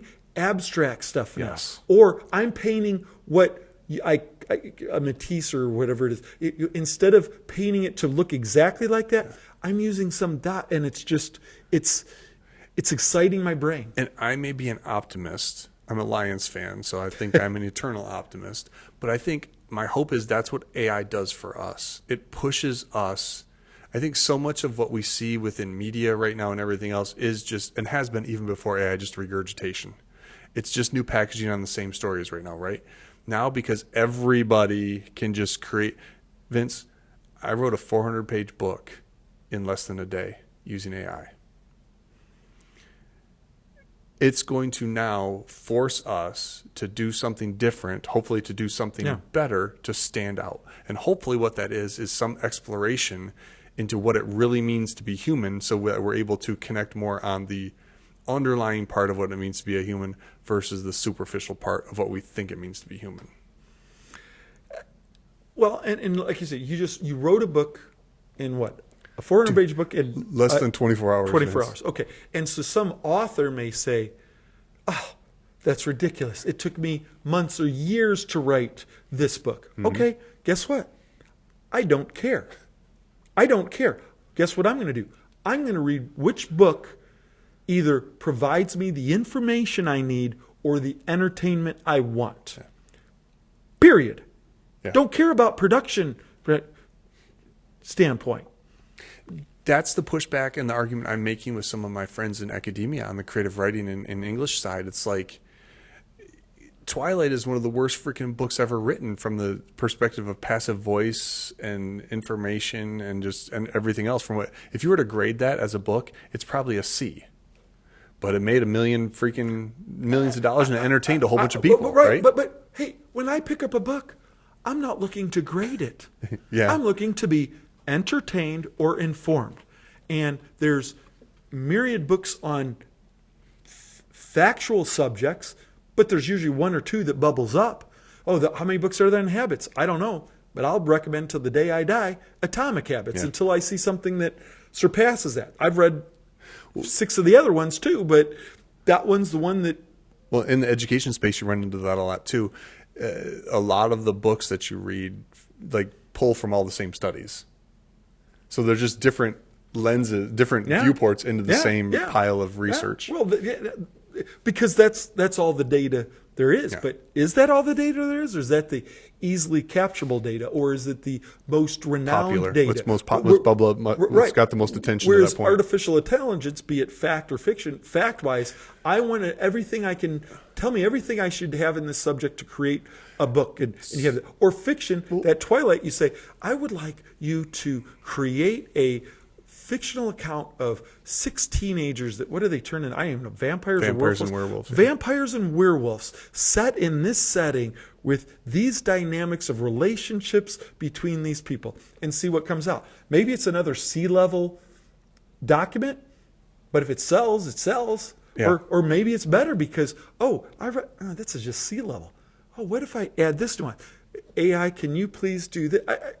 Your editing process. Why did it come out as in your opinion, a C-level book? Because they said to get it to A level, I might need to spend another 3 years on it. It's good enough. Yeah. It's interesting because when we talk about like photography, so again, nothing is new when it comes to this technology stuff, right? It's very similar to what we want to talk about with a film camera, right? So film cameras, you used to have to like really think about the picture you were making, because you had one shot or maybe 12 shots to get it right. Film was expensive, so you spent more time on the front end side, figuring out and setting up your shot and lighting and looking at things and making sure stuff was right. Now, on the back end side, with a digital camera, you just take pictures, and then all the time of setting up is now on the post side, sorting through the 1,000 pictures that you made, right? So now it's where in writing, as someone who's written movies and tried to write books and do other stuff, like you would spend a lot of time up front, like laying out the structure and everything. So one of the movies I wrote in 5 days once I sat down to write it. But the amount of time I spent like planning, storyboarding, putting it all together, outlining, right? I knew exactly what I was going to write when I sat down to write it, which was nice. But now, like, I got to the first draft of that book 24 hours. What am I going to do now? I'm going to sit there and read it and try to improve on what was there, check facts, see what was missed. So some of that work that I did on the front end isn't just now shifted to the other side of the equation. Michael, something you mentioned earlier too, it's the questions you ask. And to create that book, that's where your true creativity or your human brain power or experience is. If you know what questions you ask, you're going to have a better product pop out. Yeah. And then you'll be able to discern, I want to edit this. It's like, no, I've had human relationships. This isn't flowing like a human relationship. I've studied the narrative structure. I've studied certain things about writing to know. Yeah. And I know what questions and everything else to ask because, and this weaves into all the conversations, it's not about the final product. And this is where I think when we talk about AI in education and just AI in general, so much is just about the final product. That I've got an A on this test, or that I've got this paper that's a 10-page paper and my teacher gave me an A, or I did this project and the project was successful, right? Okay, it's not the freaking project. It's not the paper. It's the process by how you got there. That's what actually matters. That's why failure doesn't matter, because you went through a process and you learned along the way. So this book and everything else that I'm working on right now, and other things I plan on doing with AI technology, I'm only going to be able to do it to build something with it that's meaningful because of the 40, 30, whatever years of messing around and finding out that I've done in English composition, writing movies, watching movies, thinking about movies, doing projects, and looking at things. Okay, so let me ask you this: so can the AI circumvent our personal experiences? I guess would be a good question. I don't think so. I think it can mimic them. It can highlight them. It can capture them. It can do a lot of things, but personal experience that just by the title, the personal experience. Well, this conversation kind of leads to another question I wanted to ask you is, okay, you're in the tech space and the education space. We've talked a lot about children and stuff, but let's look at my generation, even probably from your generation up. Yeah. Okay.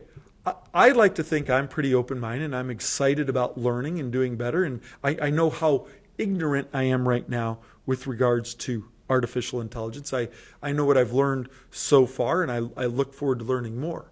But there's a lot of people that almost embrace that ignorance. They have resistance, they're barriers, they have fear. How does somebody your age on up say, this is coming, it's not going away? How do I become comfortable with it? How do I start to utilize it? How do I ease into this? Or at the very least, understand what's going on around me, even if I'm not going to totally use it. Vince, you got great questions. You should host a podcast. Well, do you know what my rates are, Michael? I remember talking about that thing, doing things you love and stuff for free. Well, because I do. I'm asking a question that I'm curious about myself. I think I've overcome that hurdle to a degree, but I look at other people because a quote I heard, I think it was Seth Godin, said, in the future, you are either going to have AI work for you or you're going to work for AI. Yeah. And so, okay, so if that's the case, then if you're going to be around for anything more than 5 or 10 years, you probably need to become comfortable with this. Well, and what I told my students, so I teach graphic design, and graphic design, AI is embedded in our Adobe tools right now. There's no getting away from it. Conversation I have with them is, you don't have to worry about AI taking your job. Somebody using AI is going to take your job. Yeah. So similar conversation or sentiment. I think like forever, you're going to have people who are 100% resistant to something. Yep. I love you people. Yeah. But I'm not talking to you. Yeah. You can go and could you right now go live a life and not touch technology directly? 100% you can, right? You got to grow your own food. You got to live off the land. Yeah, it would be extraordinarily difficult. Yes, I yes. think. Yeah. But you could do it. And if you had a community of people, could you have Little House on the Prairie right now as an isolated community? I mean, here's the irony of it. Yes, you could, but it would take you how long watching a bunch of YouTube videos to figure out how to do it? Well, could you take people and say, here, I'll give you a bunch of boards and nails and this and that. I mean, and seeds even. I don't think you could for the majority of people. Yeah, majority of people I think would struggle because we're too freaking soft, right? We've accepted. Well, is it soft or is it just advanced? Yeah. It's like, why do I want to worry about how corn is grown? Yeah. I can get all the freaking corn I want. I can get it on the cob. I can get it in a can. I can get it mixed into other stuff. I can get it popped. Right. Yeah. Why do I want to freaking grow it? Because now I got to worry. Is it the right dirt? Am I watering enough? Am I seeding it? Am I fertilizing it? Is there a storm coming that's going to ruin it? Do I have the right tools? That's exhausting. So there are communities that exist without a lot of technology, right? So those 100% people who are just like anti it, have no concern, know anything for it. Great. This next 30 seconds, 55 minutes isn't for you, right? People who want to learn about this stuff. I mean, where do you start? And it goes back to like, where are you? And what do you want to do, right? You asked me a great "it depends" question, right? Yeah. So, am I somebody who just would like to have a basic understanding of how AI might improve my day-to-day life? Okay, what do you do in your day-to-day life? Well, I do this, I do this, I do this, I do this, I do this. Okay, great. Why don't you just take your daily routine and go to chatgpt.com and put your daily routine in ChatGPT and say, hey, ChatGPT, this is what I do every day. How could I have a little bit more fun with this? Or how can I make more free time for myself, right? Because that's the thing, right? Yeah. If you give, and this is for every single entity I've ever worked with, like if you can give somebody an initial small win, they're much more likely to buy in, right? Yeah. So here it is. Like, here's my day. I don't have enough time to do what I really want to do. Here's my weekly schedule. Help me organize my schedule and find a way to free up an hour of my time. Find a way to free up an hour of my time. Okay, cool. we were able to do that. We could probably do that right now, right? It probably wouldn't be that difficult. And it might even be just copy pasting my Google Calendar. If you're using Google Calendar, if you're not using Google Calendar, let's go ahead and show you how to use Google Calendar, because I think if you want to try to accomplish things in life, the more control you have over your calendar, the more you control your calendar, the more free time you're going to have, right? Yeah. Okay, sweet. So we got you an hour a week, Vince. Now let's do this. Hey, ChatGPT, I've used a computer here and there. I like playing computer games. I installed my modem back in the day. I've done this. I've kind of done that.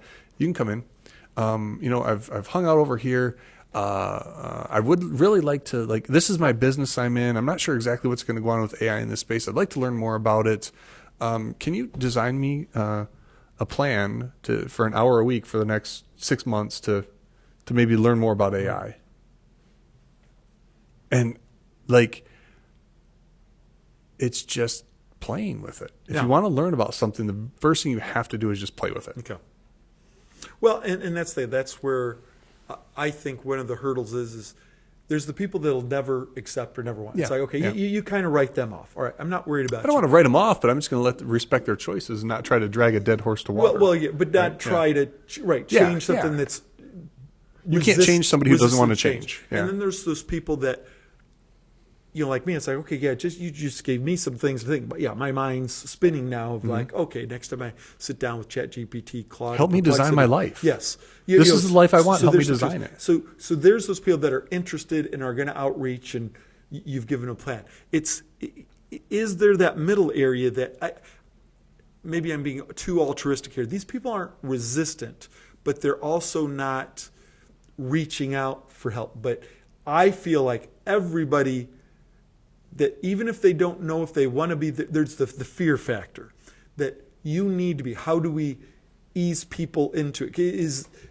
You've given a template of what somebody, if they're interested, what they could do. Is there some way of breaking through to people like, hey, I know you may be somewhat fearful, you're not totally resistant, but try this or try that. Should it be a governmental education campaign? Is there people reaching out? Is there some way of, corporations should integrate it into what they're doing? Foundationally, AI is not a thing. It's a conglomeration of things, right? Mm-hmm. It's a conglomeration of big data, so vast, massive amounts of data that we're freely giving up most of the time through our internet activities. It's computational power, right? The fact that our computers can work faster, and what used to, could a computer, and I know the answer to this because I did this, could a computer 10 years ago, could you write a question to it and could it provide you a response, and a fairly accurate response 10 years ago? Yes, it could. Would it take a long time? Probably. Longer than it does now. The speed with which AI is able to respond mimics human conversation to the point right now. It's funny. Some chatbots that you're interacting with answer too fast, and it ruins the illusion of being a human, right? So I've played around with some chatbot things, and that's a whole nother freaking weird space to play around in. But you would type something, and it would spit back an answer immediately of something that was 2 sentences long, and I'm like, it would take a real person longer to type that. So you're ruining the illusion of chatting with a real person. I was somebody showed me one where it was a voice AI, and they were having a conversation, and it was you interrupt it, and it was. I mean, voices. If you're going to invest in anything AI wise, it's going to be the voice interaction right now. Because what is this?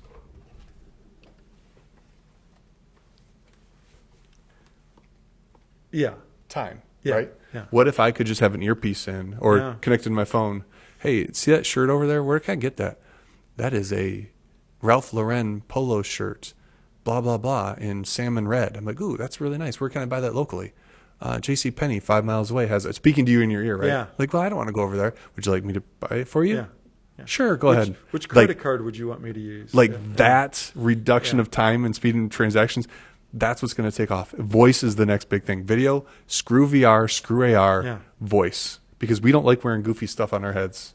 And until we have a holodeck, VR is not going to be accepted by the masses. Well, that was funny when I was talking to Tom Bush. When he said, I never put two and two together. I guess maybe everybody else did. He's talking about actual reality. It's like, Yeah. oh, we talk about virtual reality. It's like, that's nice. But actual reality, how is this tool, going back to your thing, in actuality with real world things? Yeah. Your time management of yourself, or saving a corporation billions of dollars because we're running more efficiently. That's actual reality. And there's tools right now. I'm going to start exploring like Notebook LM and some other ones. My Google Drive is insane. The amount of documents I've created over my lifetime as an educator, right? Like there's just an insane amount of information in there. Like, hey, Notebook LM, organize my information.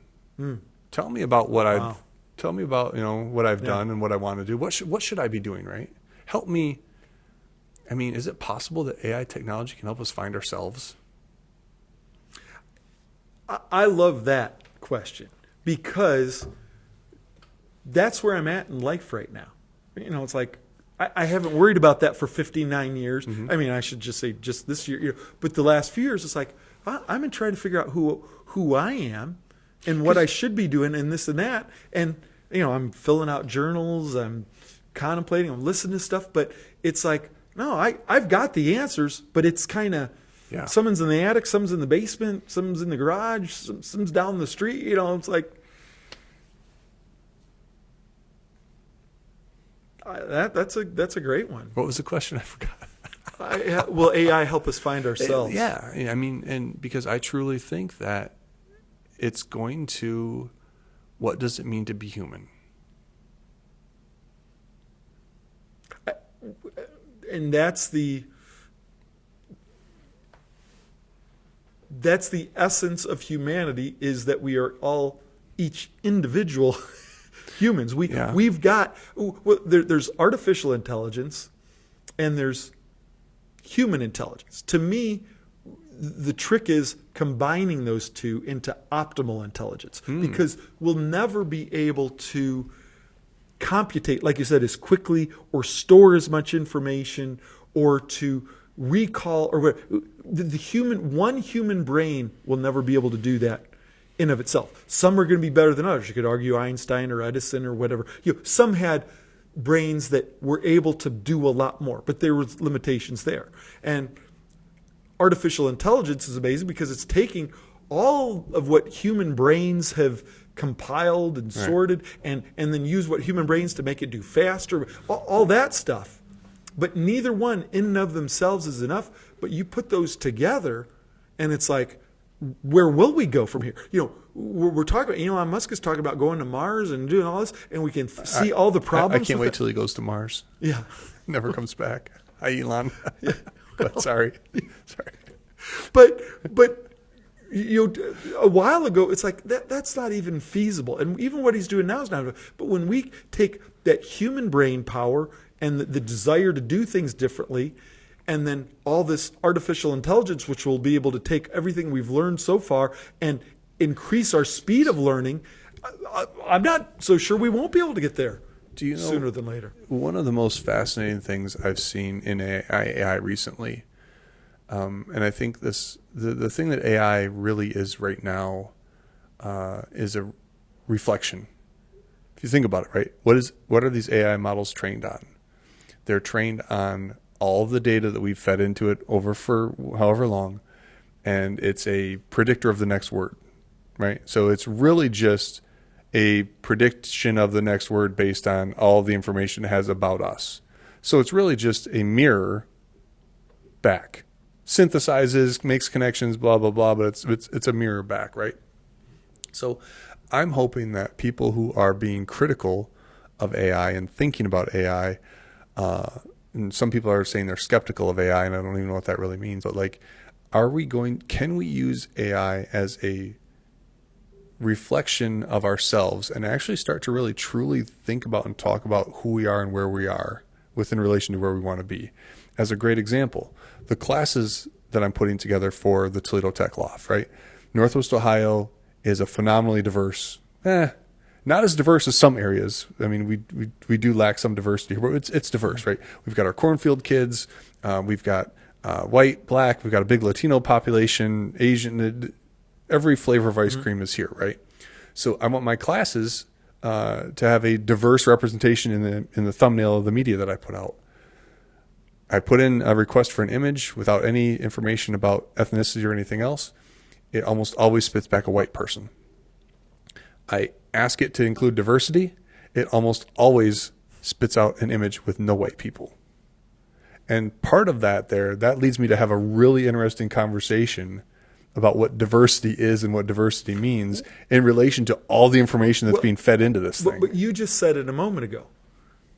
Who has fed most of the information into that mirror? Who created the mirror? Yeah. You look at history books. Who wins the war? It controls history. What is artificial intelligence? New, right? What is artificial intelligence? The greatest storage unit of human history. Keyword, human. Yeah. There's nothing in it. Hey, how many elephants contributed to, and what was the majority of people that contributed to human history? White Anglo-Saxon males, right? Yeah. And what do we define as diversity? Anybody that's not us. Yeah. I don't, when I say I, not me, but we're not diverse, are we, Michael? Everybody else is diverse compared to us. Well, who said that? Well, everybody like us that wrote the history books, that created politics, that built corporations. If history is defined by the winners, is that the phrase? Michael, if I at any point during this conversation I've come across that I have some philosophical underpinnings, I profusely apologize to our audience here today because I read and listen to so much stuff. I don't know how I piecemeal some of this together, but there's something to that degree. Yes. But if the winners are writing the history, who's going to write the future? Those who want to win. Oh, interesting. Because that means there may be competing forces. There may be competing corporations that want to write the future. There may be competing governments. There may be competing religions. But they're all saying, I want to win. And go back, again, history. What's history? We were talking earlier before the podcast with Chris. It's like religions. It's like they all have wanted to win, and we're all still fighting. There's wars going on right now because of how people feel and what they believe. And there's nations fighting each other because we've got it right and we want this. Yeah. And there's corporations trying to crush other corporations because they want to monopolize. So that's who's going to win, whoever wants to win. But you got to be in the game. And the winner may not be who we want it to be, or nobody ever totally wins. There's no monopoly of it, but it is going to be the ones that are competing, are taking the best and brightest of humanity, are leveraging what they bring to the table and what's out there, and unfortunately might be merciless about how they do that. Yeah, I mean, I just hope the AI overlords find me useful. Well, I joined a club to the AI overlords are my friend, and I feel pretty confident I'm going to be okay. Now, if you're worried about it, man, I interest you in a membership. Oh, maybe. Well, Vince, holy smokes, we've been talking for over 3 hours, and I knew this would happen. You said something about that, and I was skeptical. Because I can talk and you can talk. There's nobody that's ever met me for more than 5 minutes that would argue with that point on your... I was the host for the first half, and then you took over the host of the second half, and it was phenomenal. It was great, dude. This is phenomenal. This is beautiful. Exactly like I planned. I did a podcast to talk about me. Well, because you're a fascinating, interesting human that I want more people. I wanted to hear what you had to say, and hopefully this platform... Maybe you've shared all this stuff with other people at other times, but now we've got it captured that you can cut out all this me stuff from it except the questions. Well, did you say what you wanted to say? I mean, I had no plan. I had no agenda. I didn't know what you'd ask me. I didn't know what you found interesting about me or what you wanted to know. I do have a couple questions because this is this podcast, Make It Happen. talking about kind of Northwest Ohio and Toledo kind of specifically because that's where we're at. But I will argue as a region, we have to be Northwest Ohio. Yeah. If you were to bring somebody to Toledo for a day, somebody who'd never been here, what would you do? From breakfast to night. I've thought about that. It's funny, just on the restaurant thing, like where would I take somebody? If you want a taste of Toledo, and I was taking breakfast, lunch, and dinner. Breakfast, that one's kind of malleable because, breakfast food is breakfast food, but I'd probably go to one of the scramblers. Okay. We'd go to lunch at Rudy's Hot Dogs or Tony Paco's because they're divergent tubular meats and they both have special sauces. So those would be a lunch thing. Gino's Pizza. Okay. There's lots of other good pizza places, but that to me is like, okay, here's a kind of a unique one there. I would hit Mancy Steakhouse. Again, lots of good steak places, but you're eating 5 meals today, Vince. Well, okay, if it's just one day, okay. you may need to. We'll make it a weekend. Less. Keep going. Okay, keep going. It's said a lot, but if you're talking just a limited period of time, the Toledo Museum of Art it's just fascinating when you look at the history of Toledo. Go back to innovation. Kyle Sword talking about Libby and Owens and Ford, and Owens Corning Fiberglass and Owens, Illinois, and all these things. Well, those were the people that were great innovators. They were the Silicon Valley of the day when it came to glass. And guess what? They made a lot of money. Yeah. And I don't know everything they spent it on, but they left a ton to build a beautiful museum, to stock it with the best, and to make it a continuing process. So for a town our size to have that, if you appreciate art, even if you don't appreciate art, if you can just appreciate what the investment that was made into that.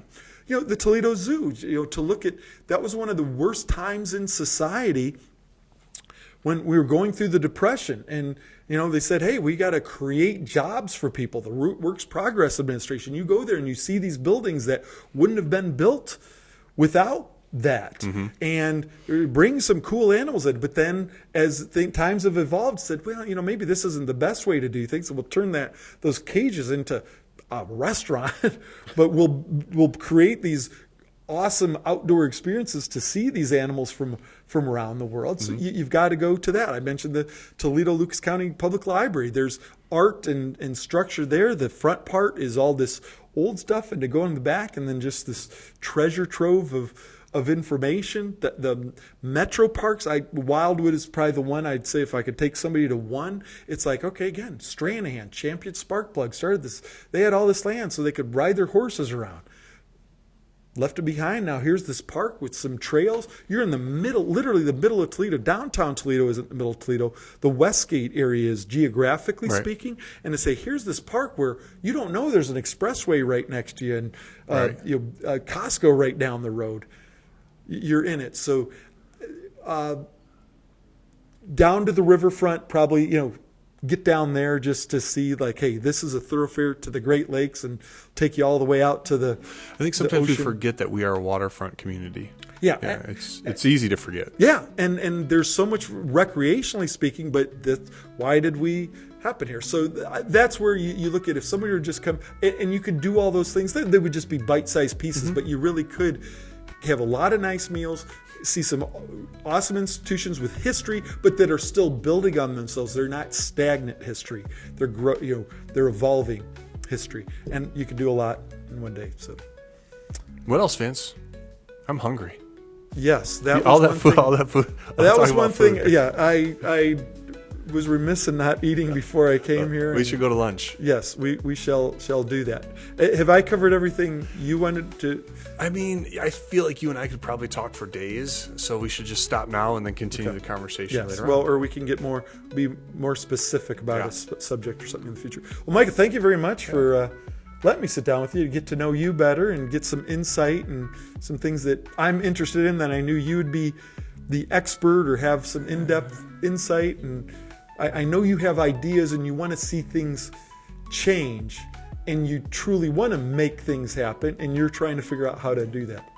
By hanging out with cool people, doing cool things. VC, the MC, thank you. Appreciate you being here today, and we will keep making it happen. Excellent. Thank you. Holy smokes, 3 hours, Vince. Let's go. All right.